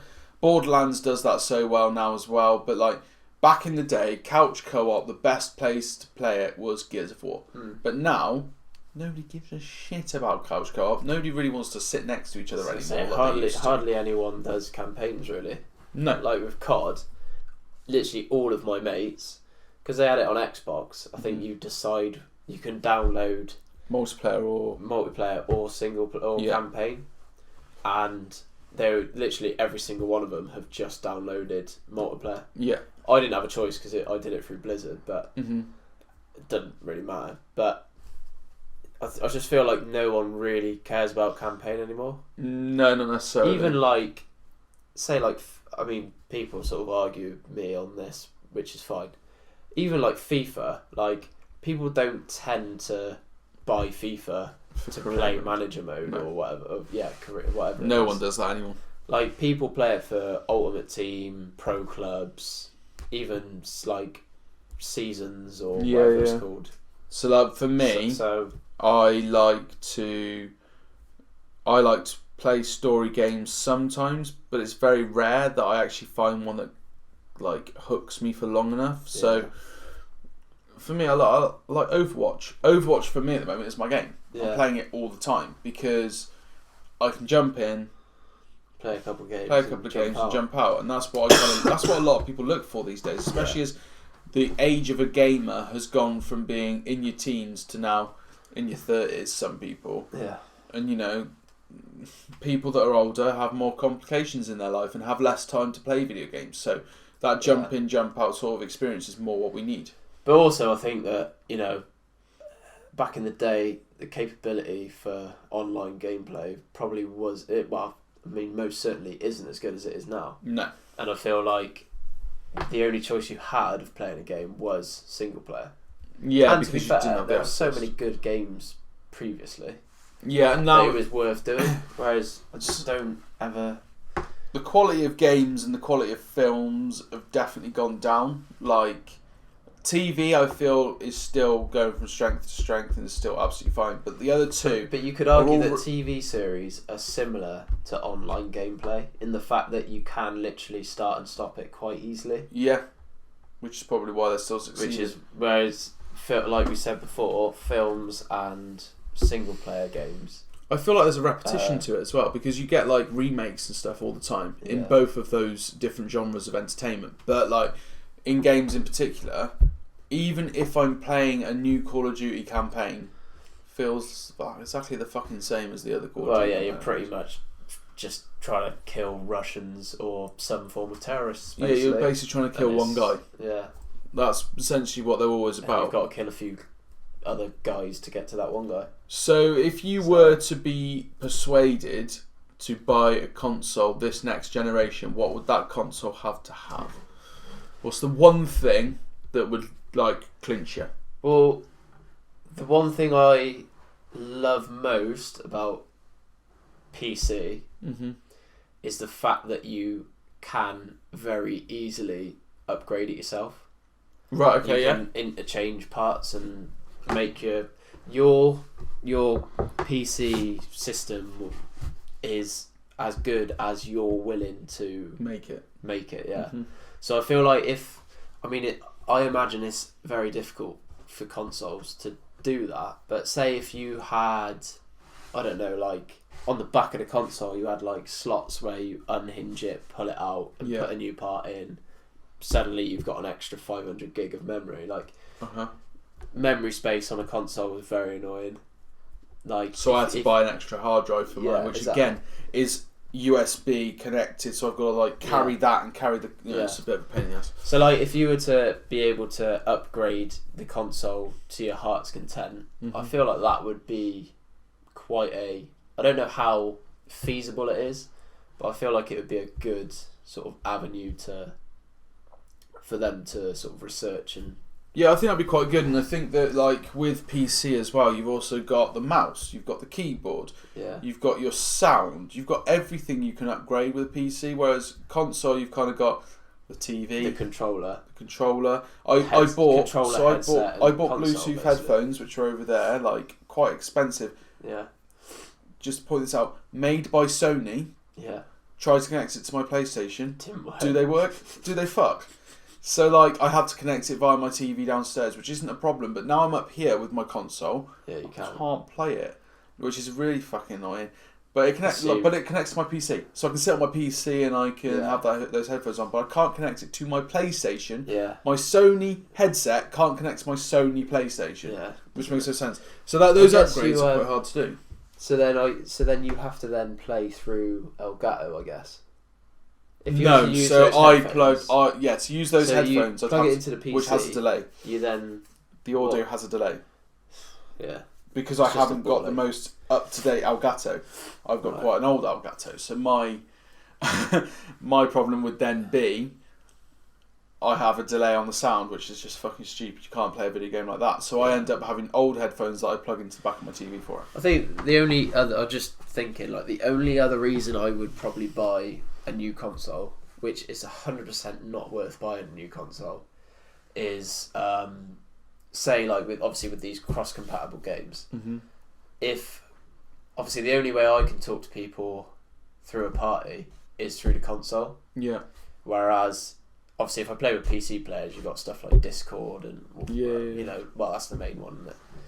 So I think that would be the only other reason is obviously because obviously to play multiplayer on your own, it's alright for a bit, but then it's also like, well, the whole point of multiplayer is to play with your mates. So yeah, I think that was a massive thing. Spending say 300-400 quid on a console just to speak to them is just like So for me, with that, that used to be quite a key thing for me. What my mates getting, which console are they getting? I'll get the console. Now I'm like, I want exclusives. So my thing that I'm going to say that I want is all based around those exclusive games, and PlayStation won that this year. However, Xbox, if they had the exclusive games and they also kept what they did well in this last generation, I probably would have ended up there. And that's Game Pass. Yeah. So I want PlayStation to create a Game Pass that has all the exclusive games on it for a monthly subscription. Yeah. Now, I've actually posted this on Twitter already, and someone completely flipping ripped me a new one because they were like, well, that just completely devalues the product.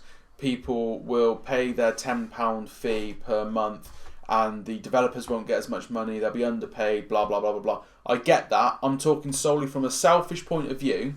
I want all the exclusives in one place where I can download them and play them when I want for a monthly cost. And I would have that subscription. I understand whoever it was, I don't know who it was, but I understand their point, but how do you think Netflix works? I know. Netflix makes loads of money. People are... Well, no, but as in, like, people are selling their program to Netflix for them to then show to their customers. Yeah. So maybe it turns into PlayStation buy a game to have exclusively on their streaming service. Is that how you might think it might work? Well, like, so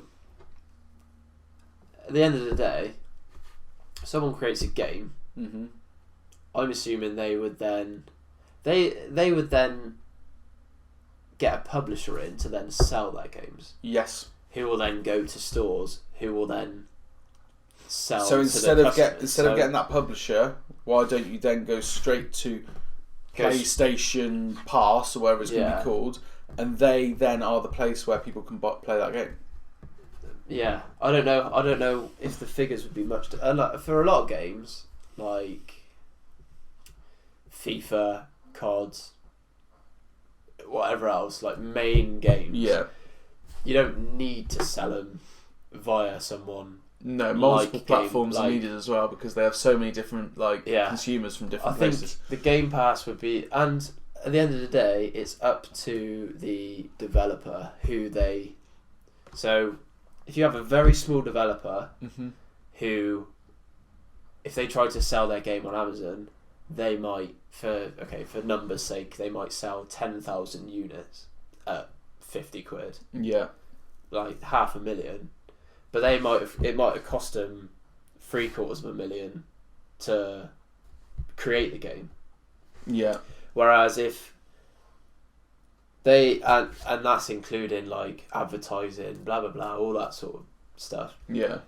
they could cut their costs down by going to, say, PlayStation Pass, if that's what it's going to be called. I don't know. They could save a load of costs on like advertisement and all that sort of thing. Mm-hmm. They could concentrate on creating the game. They may not get as much, but it would potentially cost them less. Yeah. And also, especially for smaller developers, it would be so much easier for them to do that, because then they're going to a company that's already got a massive exposure to the whole world. That then could create a positive perception of their company. Yeah. And then everyone will be like, oh, okay, they've made... So say it's Matt Ayres developers or something. Yeah. They go, oh yeah, the last game I played was pretty decent actually. I think I'll look at the next one. And you know, it like, I think it would be very good for like, it's not as if everyone's going to come into this Game Pass, because not all developers are going to go, yeah. No, you're not going to get your Call of Duties. You're not going to get your EA Sports coming in. Like your bigger partners or whatever. Like, but I feel like it would be really good for smaller developers who are producing and good like shit. you say, people like yourself. Mm-hmm. And at the end of the day, it's up to. It's not as if people are forced into selling their product to this Game Pass system. No, it's purely their decision. Come and pitch it to us if you want to. Yeah, sort of thing. And then you'll get like. So I understand what they're saying, but I also think that it could have so many good things. It would definitely work for a lot of people. And that's the one thing I want to see. And again, from a selfish point of view, I want gaming to be simpler. The amount of times I go onto Twitch or I go onto YouTube and I'm like, what the hell's that game? Oh, it's another 60 quid. I can't afford to pay that. I can't give that a go now. Yeah. Whereas if that Game Pass thing was a thing on PlayStation with all the exclusives they've got, you know, Sekiro comes out. Yeah. I was like, it's not my sort of game, so I'm not going to give it a go. Yeah. Went on to win Game of the Year. Yeah. I didn't give it a go because I was like, 60 quid to give something a go that might not be my cup of tea isn't really worth 60 quid. And it's not just whether it's your cup of tea, but whether it actually works. I know that you feel very strongly against No Man's Sky. Yeah. But like, you know, that had a lot of problems when it came out. If that had come out on PlayStation, whatever you're going to call it, PlayStation Pass, I'd have gone, alright, it's not working, you know, you do you, fine, whatever, turn it off, go play something else. And realistically, it means that you can afford, instead of only, say if it's like, even if it's like 20 quid a month, which it probably won't be, it'd be like 15 quid. Yeah. That's still only going to be like 180 quid a year. Yeah. So that's the equivalent of buying 3 games in a year, which, to be honest, people are probably going to spend more per year. People are probably going to buy more than 3 games a year. I mean, say, like yourself, in most cases you're going to have FIFA most years. I'm not going to do it this year, no, I'm not. But I can count off this year in particular. Days Gone, FIFA, Call of Duty, Pokemon.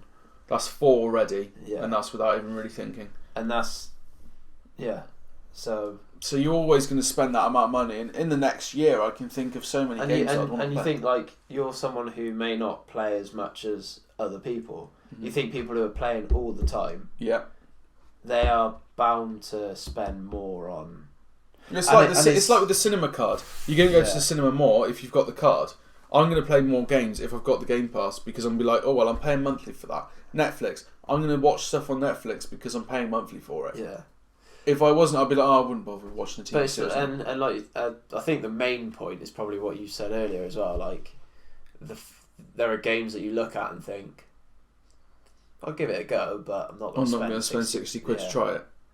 So there's a game that came out, I think it came out like 2-3 years ago. It's called Quantum Break. Yeah. And it looked quite good. I thought, I might be interested. I pre-ordered it and I thought, no, you know what, probably not going to play it. Cancelled it. I've had it in my Amazon wishlist ever since. And there was one, I think, I hadn't gone on the list for months. I think, if I was to look, I was scrolling through it and I believe it's something like 15 quid now. And it's like, I was about to spend 50 quid on it. Mm-hmm. I've not missed it at all. No. And I probably wouldn't even buy it now. No. Even though it's 15 quid. But like, I would have tried, if that was on some sort of Game Pass system, you would have given it a go. I would have given it a go. And that gives that company a chance to open itself up to I don't know people. For that game in particular, but like I said earlier, for a small developer who's not going to have the exposure that other people will. But Like there's EA Sports. a game very similar to Quantum Break called Control that came out in the last year. Right. And so I listened to a gaming podcast, and it's in all of their top 5 games of the year. Right. But I'm like, I'd barely even heard of it. But because they get given free games, they try every game out there. They were like, it's amazing. It's so good, but nobody played it because it was 50, 60 quid and people didn't want to risk it on something they'd never heard of. Yeah. And that's the essence of it. We're going to move on. We're going to do our main topic of the week. How long have we been going? Hour 42. Jeez. A lot of it will probably be cut out. No, it won't. Oh. It won't be cut out at all. Okay. Big episode. You were worried about clips at the start. Now you're going to have bloody loads. Yeah, I know. Tell me about it. So, topic of the week. What do we think of New Year's resolutions? I'm trying to what did we... When we spoke about them before... Was it the last podcast? I think we spoke about them very briefly, maybe. Yeah, maybe very briefly. But like, I think it's good, obviously, because people are clearly trying to make themselves better in areas that they feel that they're not as good as they could be. But what I don't understand is why it takes a particular day or a particular year for you to actually make that change. Yeah, so at the start of a year is that big, like, oh my god, I've got to make a change now because it's January 1st. Yeah, I can reflect on myself and go, right, okay, New Year's resolutions, I'm not going to go out and drink as much, or I'm not going to spend money on useless stuff that I've got on Amazon, or like, Amazon wishlist, or, in general, I'm quite impulsive in stuff that I buy. Mm-hmm. So I'll look at something and I'll be like, oh yeah, that'll be quality. Buy it, use it for like a month, and then never use it again. So you could quite easily like reflect on yourself and go, right, okay, New Year's, I'm not going to drink. I mean, I don't anyway, but some people could say, I'm not going to drink through the week. I'm only going to drink on a Saturday or something, or whatever. Which is like, yeah, fair enough, because then you'll save money, health benefits, all that sort of. But it's just kind of like, for me, it's just like, why don't you just do that anyway? Yeah, why did you decide to do that on January 1st? Why didn't you decide it halfway through August? Yeah. For me, like I like the thought of there being something that drives you. So like the fact that everyone else around you is also making a resolution at the same time gives you, I better do this myself. Sometimes that's like, so say smoking, for example, people, well, I can only assume that people find it easier to quit if you've got someone else doing it with you. Yeah. Or even say like alcohol, if you're like, if you drink loads, if you have someone, or start running or something, go to the gym. If you're going with someone, it's a lot easier to do when you've got someone in there, because like, not only are you, if you were to not do it, in a sense you're only letting yourself down, and that's a lot easier for people to take. Whereas to say if like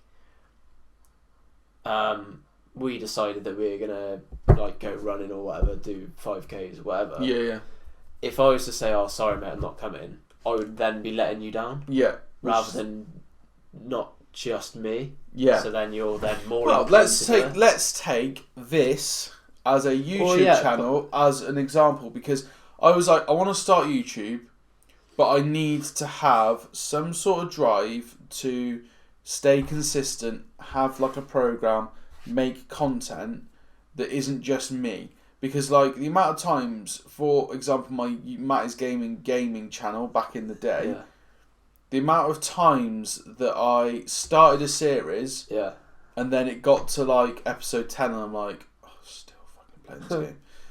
And I was bored because I hadn't finished it, or because I've been trying to make every episode as interesting as possible. Yeah. Like FIFA series, in particular, Matt's Mission. Let's talk about that. I got to a point, I was like, oh fuck, it's coming to the end of FIFA, I've not finished Matt's Mission. Yeah. I then did 3 live streams in a row just to like finish it. And it was completely rushed and wasted. Whereas now I've got a podcast where I know like, that genuinely today, like obviously Thursday I was feeling horrendous. And Thursday's when we usually film, and so that we got time to get out on a Sunday.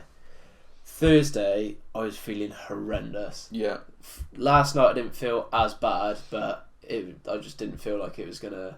Even if I did come up, it just and even today, probably sound horrendous. Yeah, yeah. But I feel fine. So I feel actually so.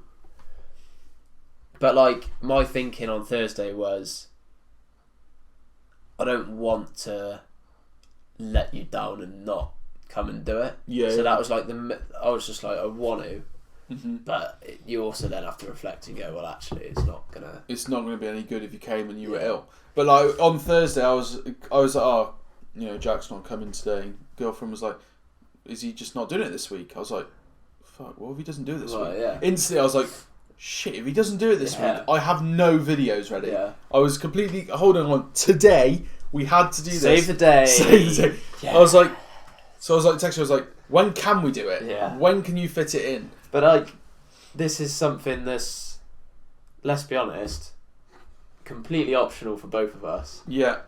It's a very much a hobby than anything else. Yeah. But yeah, I felt that there was an obligation to turn it 100%. up. That's what I feel like as well. Because even when I'm looking at my calendar of videos for the next 2 weeks. I'm like, I've got Friday, Saturday sorted. Should I just not upload one on the Sunday? I was like, no, I need to. Yeah. I've said there's going to be a video every day at 5 p.m. I need to make sure there's a video every day at 5 p.m. Even if I haven't, that's the first time I've said that on camera. But in my head, to myself... And you did also admit that you're not going to edit a lot else, so it looks like he's stuck. Yeah, I'm stuck saying that on camera now. But in my head, to myself, I've gone, I want to upload every day at 5 p.m. Regardless of whether that's a clip or whether that's a fully fledged, fucking taking hours to edit video. Yeah. I am going to upload something every day at 5 p.m. And I need to stick to that for myself, because I have shown on YouTube before that I can't be dedicated. I'm fucking awful at it. But this time I'm like, no, I'm going to show to myself I can do it. I can be dedicated for a whole year. If it works out, it works out and we're fucking millionaires. If it doesn't work out, then we just go, yeah, whatever. It was fun whilst it lasted. We might still do the podcast and upload that once a fortnight, but not necessarily have me making flipping 6 videos a week in my room on my own for the week. So, I think New Year's resolutions are good. I think the actual the reasoning behind the change is brilliant. I think that's it is motivational to people to have this sort of day that this is when you change. Mm-hmm. And I think great if that means that people are going to change and they are going to better themselves. Fantastic, but what I don't understand is why it has to be on a certain day. Yeah. You can quite easily go, I mean, what is it, January 10th, 11th or something? Yeah. 11th. I could quite easily go, right, I'm going to change this now. I'm going to stop doing this. It could be June 11th. I'd be I spend too much money on, clothes. I'm going to buy less clothes. Yeah. It's very easy to make, not easy to make a change. It's not easy to make a change, but it doesn't have to be necessarily at the same time. Yeah. So even though you're massively against it, do you have anything that you are trying to do this year differently? I would say I'm massively against it. Alright, you're against the concept of it being a New Year's resolution. Yeah. So when we sat down at home, I was asked what my resolutions were. So effectively, it was more goals for the year. Yeah. Rather than, I guess that is what a resolution is, really, isn't it? That's sort of, yeah. But so my main aims at the moment, and hopefully it's this year, but may not necessarily. The way that the world works might not be this year. You might be drafted. Yeah. Yeah. Anyway, but so I want to move out. Yeah. Getting to the point now where it's I suppose you don't know whether you can live on your own until you actually live on your own. You just got to do it. But I want my own space. The main reason has been I've been saving for a house for so long that obviously staying at home has that financial benefit. Mm-hmm. But you are all like, I'm also sat there thinking, well, if I want to play on my PC till if I want to be an idiot and play it until like 2 a.m. and shout at people because you know, as you do on COD or whatever, you can. Whereas obviously at mum and dad's, if I like start shouting, I don't know, your mum and dad's house is big enough for you to sit at one end of it. Probably The walls are so thin. Yeah, that they just like it just keeps them up, and then I'm just like in the morning. They're like, anyway. And realistically, I'm 25 years old. I know it's a lot harder these days for people to move out and have their own place and stuff, but yeah, it's just like, well, I feel like now's probably the time. So I think this year, hopefully, I'll be nearer a point of having a deposit. So I'll basically be looking at maybe the end of this year to start renting somewhere to see if I actually enjoy the area, like living there. It'll obviously be easier for work, being closer to Bristol and stuff, so that's I think like the main aim is just moving out. Fair enough. Thing is, like, I've just started a new job. Yeah. So in so it was end of August, so what's that, 8th month, so say start of September, make it easier. So start of March would be 6 months, which is I think technically end of probation period. Yeah. So obviously getting through that and then looking at how to then build and further the career.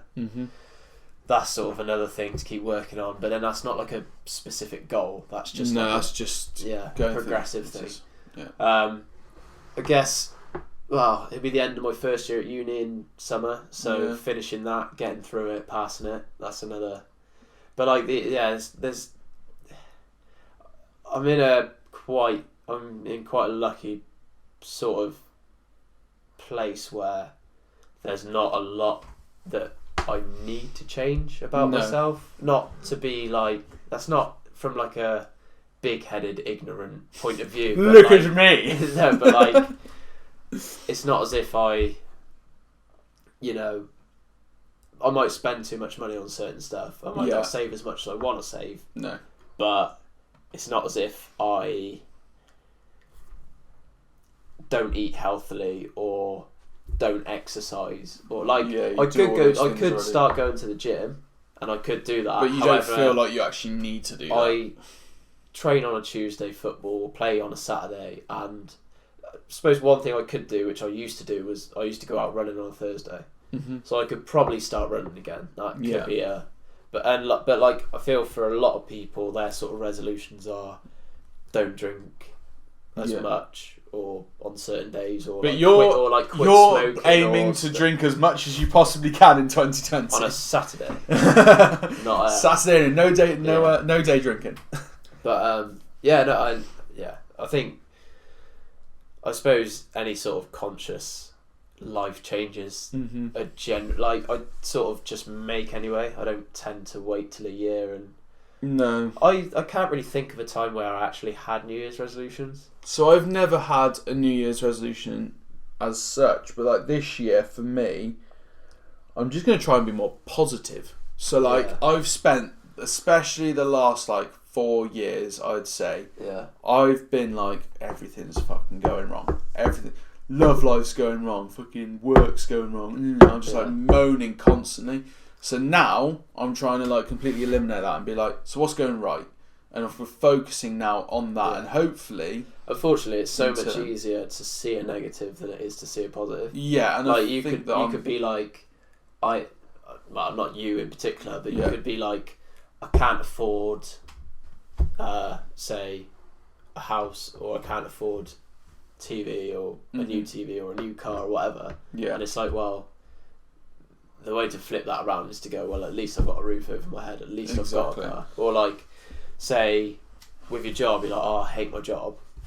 At least I've got income. At least you've got a job, yeah. But like, and stuff like jobs, you can, not easily, but it is possible to change it, or be able to move elsewhere. So, it's kind of like, instead of thinking of the negative thing itself, you either think of the solution or what is positive. But I mean, I've never been in that position, so I can't speak from experience. No, so I've been in that position, but now looking back on it, I'm like, right, I'm out of that position now. Yeah. Things are going right for me. Yeah. I am on my way to getting what I want. But now for me this year, it's all about like, okay, what can I do that's positive? So for example, I have started running a little bit over the last couple of days. I am eating a hell of a lot healthier than I was. So I was eating like, on a week off in particular, I would buy like a tub of ice cream and it'd be gone in like 2 days. Yeah. I haven't touched anything sweet since the 2nd of January. Right. So like I'm starting to get much better. Which on the face of it might not sound a lot, but if you are constantly eating it, it's constant. Then it's that's a week and a half that I haven't touched it.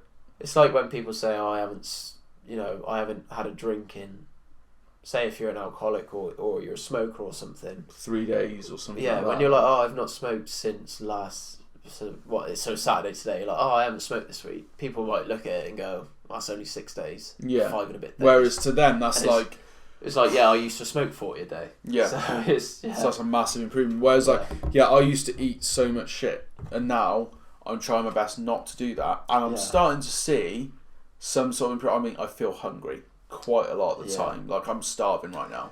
A lot of times though, and whether this is you as well, but a lot of times when you feel hungry, it's actually you're just dehydrated. Yeah, so I need to drink more. Because I found that. I felt like I'll eat something and I'll still be hungry. Mm-hmm. But then like you sort of research it and you just you realise that a lot of hunger is actually not because of you need something to eat, but because you actually need something to drink. Yeah, but for me, like the New Year's resolution is just to be positive about stuff. So with the act, like being more physically active, my relationship is really positive at the moment. So I want to kind of build on that and make the most out of it. Yeah, exercise is a natural stress reliever, isn't it? Yeah, so that'll obviously help in the grand scheme of things. Yeah, which like I've got football today, and having a healthy relationship obviously helps. If you don't have a healthy relationship, then that doesn't help at all. So whereas like I've just had a text message come through whilst we've been sat here doing this. It says the plan is to start you today. So I'm like, fucking let's go. Up the boys, starting. So I'm like, because I was like, I'm always at work every other week. I'm barely mate training. I was like, I don't care if I'm on the bench. Like, I just want to know. And she was like, the plan's to start you. I was like, result. So like that's giving me a little bit of let's go then. Let's go let's go and do some physical exercise. Whereas if I was on the bench, I'd be like, I'll go on. I'll play a couple of minutes. It won't be worth it. But that now I know I'm going to get a big workout. I'm like, yes, let's go. Again, it's like if you change your mindset. Say say you were 3-4 weeks into running and then they go, right, you're on the bench. Mm-hmm. That even though you're on your sort of journey to being more physically active, I guess that starting on the bench is just a hurdle that you've just got to jump over. Yeah, so yesterday morning I was saying to her, am I playing or am I on the bench? I don't care which. I just want to know how far I should run today. So like yesterday I was like, do I do 5k or do I do 3k? Just do a quick 3k just to get like blood pumping and get a little bit of weight loss in that, or do I do 5k where I do a proper blowout, which would 5k at this moment in my journey would probably be my peak. Right. I would be hitting my maximum distance of 5k. I'd be fucking screwed after that. I'd be crawling in the door. And she was like, oh, I don't really know. I was like, right, I'll do 3k. I said, I'll do a 3k run and just like at least it's something. Get some exercise in. If I start, then my legs will be fresh. If I end up on the bench, I'll just run around the pitch. I'll just do laps of the pitch whilst they're playing, just to make myself feel better, which I used to do quite a lot anyway as a sub. But yeah, that's easier to come on then, because a lot of one thing I hate about coming on as a sub is the fact that the game's already going, everyone's already at a level, and you're then fresh leg coming on. And you're like, it takes like 2 they're or 3 like, minutes. Go warm up, and those like 2 minutes you have to like do a few stretches is just not enough. Which is obviously why you got all these like professional footballers who are always on the side like jogging up and down. Yeah. But yeah, that's my New Year's resolution, just to be more positive about everything really. We'll move on to now just quickly on that. So you're obviously you've named a couple of things that you can do to help with that. Are there like any other things that you like have So I've got the eating and exercise as my main two. Then I've got making the most out of a positive relationship, which I haven't had in a long time. Yeah. So like we're planning to go to New York. Right. We're planning to we've got a week off in Feb. Yeah. And I am deliberately now doing YouTube videos, getting as many done in advance, so that week I don't have to touch it, and I can just spend a week with her. And I might, she's not gonna watch this. I might just like go right. We're off. We're getting a flight to Edinburgh, and we're just gonna go, and we're just gonna have a weekend away. So that is my plan, to make the most out of that time. And so those are three things. My last final thing is look at the positive side of YouTube as opposed to the negative. So if I show you, I used to be obsessed with Social Blade to the point that it was like ruining me. So if I scroll down here, and for the people listening, all I see is green. All I see is green. I see one red at the bottom, but that was because someone subscribed to me, and then I said I wasn't going to do sub for sub, so they unsubscribed for me. So I'm looking at this, I'm seeing green. Whereas, boys. Cheers, guys. Thank you very much. Gaining like a sub or two every day. I'm not going to steal a bro fist. Not going to bro fist it. No, because you'll end up calling someone a Nazi. And it'll probably get copyrighted. Copyrighted by PewDiePie for bro fisting. So I see a lot of green right now, and I'm like, yes, people are watching, people care. Whereas before I was like, why is it only double figures? Why am I not getting triple figures a day? Why am I not getting like 1,000 views? Why is this person who's doing the same video as me getting double the views that I'm getting? Because I used to sit there and go, right, I'm making an Everton career mode on FIFA 16. Made the Everton career mode. One episode got 40 views. Another one got 180 views. Why has that one got 40 views? Why is that one not as good? Why are people not watching? And it was like, blah, blah, blah, blah, blah, blah. And then I burnt out on YouTube and ended up just like playing a couple of games on Twitch for the time being, until I got that drive back again. Whereas this time I'm like, I got a really good comment on that video. That person said to me they really liked that video.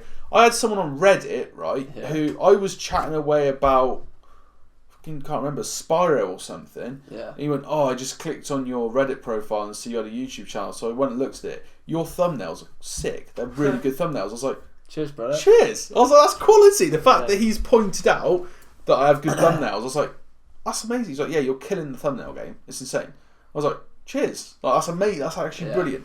So like that's my like aim for life now, is to try and be a little bit more positive about the things that are happening around me, and that YouTube is one of them. Without like getting too deep, I think a point I sort of made it earlier. It is a lot easier to see the negative than the positive, but then like stuff that are good aren't really. It's not just going to come to you. I've sort of you have to go out and get it, don't you?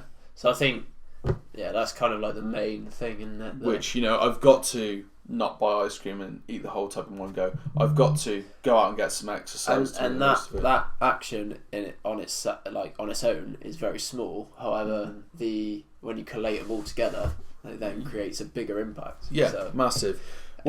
Anyone out there, I was just going to say, if anyone's got any New Year's resolutions, let us know. And then I want to check the time. What's it on there? 2 hours and 2, is that? Yeah, 20 past 12. So, I'm going to mention one more thing. Yeah. I've got a little game to play. Okay. So, we're going to make you the contestant of this game. Oh, I'm going to be the presenter. So, welcome to Bamboozled. No, I'm not doing the friends thing. So, we're going to play a game called... Right. We're going to play a game called Name Their Resolution. Right. So, I have got a list Okay. of people that have been in the media over the last year, or, you know, are big names in the business. How long or short do you want these answers? I want them to be one sentence, the first thing that comes to your head. Oh, Christ. Based on this YouTuber or popular person. I'm going to try and think of ones as we go along as well to add to the list as we go along. Fine. So, I'm going to say a YouTuber or I'm going to say a celebrity, and you're instantly going to fire back at me what their New Year's resolution should be this year. Right, okay. Are you ready? No, but let's go. Logan Paul. Don't box and just stick to what you're good at. Okay. I kind of agree with that. Yeah, I'll give you that. I mean, don't film any dead bodies again would be another one. So, Jake Paul. Don't be such a... I can't say the word. It's a bit too explicit. Okay. See you next Tuesday. See you next Tuesday. We'll see Don't be such a knob. That's a good one for Jake. Because he's just a complete penis. He's just he's the one person, whenever I bring him up in conversation, he's ruins just a twat, isn't he? He is a twat. Massively. True Geordie. Don't talk to women in very inappropriate ways. But to be fair though, he's sound. Like, I love it. Like that's the only bad thing to... Video on True Geordie coming soon to the channel, by the way. Keep your eyes out for that one. Yeah, there is. That I've made on my own. Ole Gunnar Solskjaer. Don't sign Cavani. Don't sign Cavani. Actually sign a decent centre mid or a centre back. Okay. Boris Johnson. Fucking... Don't lead us into World War 3 because it looks like it's going that way. Elon Musk. Just keep doing you, mate. Keep doing you, you're bossing it. PewDiePie. Oh no, gone. No, I was just going to say he's got loads of money and he's having a baby, I think. Oh, fair play to him. Congratulations, Elon. Nice. Send us a Tesla. PewDiePie. Ever since he stopped doing the whole T-Series thing, I've not really watched any of his videos. No. So go back to having a fight with T-Series, is what you're saying. Yeah, just fight someone else. Fight someone to get views. But I assume he's still got 4 million subs. So yeah, he's there's no real advice I can give him because I think he's doing alright as it is. Mr. Beast. Just again, he's... The one thing I would say to him is maybe not spend as much money on your videos because you could be making mad profit right now. Well, yeah, but everyone knows that he's good at making videos. Yeah, it's fair play to him for putting all the money into it, but you don't need to. To literally give away £1 million to someone just that bought his merch. Yeah, anyway. But yeah, fair play. I mean, invite me to the next one, please. I'd really appreciate it. You got to buy his merch. I've got to buy his merch, which I don't have the money for because nothing makes money these days. I had a really good one. KSI. See, I want to say concentrate on one thing, but he's just good at a lot of things. Mm-hmm. I'd probably say maybe do more boxing than anything else. Okay. See, I was going to say something. Or his music, because his music's pretty sick as well. Yeah, but I would say, been off the music, I want to see him in a film again. Because even though Laid in America didn't do well, him as an actor is hilarious, and the characters he comes out, I'd love to see him try and start. The amount of characters he creates are brilliant. I want to see him do sketches. Actually, YouTube sketches more, because when he did YouTube sketches, they were good. I don't know whether it would be copying Michael Dapper, aka Big Shaq, but if he could he do a film where he played a rapper 7 or 8 different characters? Yes, that would be cool. Could he do that? Yeah, he could. I reckon he could do that. I want to see him do something along those lines. The one thing I say at KSI is just keep the Sidemen going, because keep carrying those boys. Sidemen videos are just sick. Yeah, so good. They are the main sort of, on a Sunday you're literally there waiting. They're waiting for it. Yeah. Or I watch it on the Monday. I watch it every time it comes out. It's like a guarantee. Every single video that comes out, you just watch it. Yeah. Right, I've got 2 more. Penultimately, Comedy Shorts Gamer, aka Deji. I literally have no attention to him at all, so I don't. Just. Is his dog I don't know if it's been ordered to be put down yet? I don't know. Or try and keep your dog alive. Maybe, yeah. Right, okay, and the final one. Your dog, maybe. I don't know. The final one to blow it all out. Right. Donald Trump. Oh, fucking. I don't know what to say. You're gonna tell him to kill himself. Yeah. You're gonna do the typical keyboard warrior. KYS. Do it now. Just step down. He's a very good businessman, but he's just. He's created so much tragic. Oh yeah.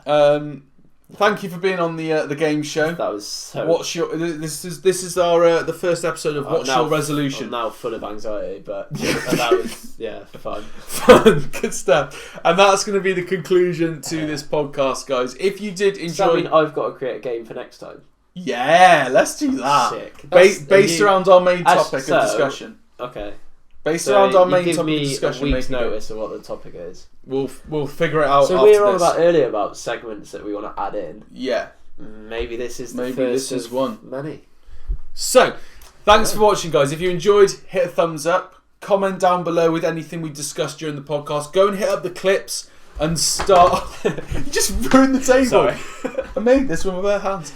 Go and check out the podcast and podcast clips and go and comment on those, get involved in the discussion. Please go and check out the videos I'm making on my own, because no one seems to watch them anywhere near as much as we do the podcast clips, but they are good quality videos, so please go and check them out. And subscribe to the channel if you're new. Nearly hitting 100 subscribers, but remember, I'm not focusing on the numbers this year.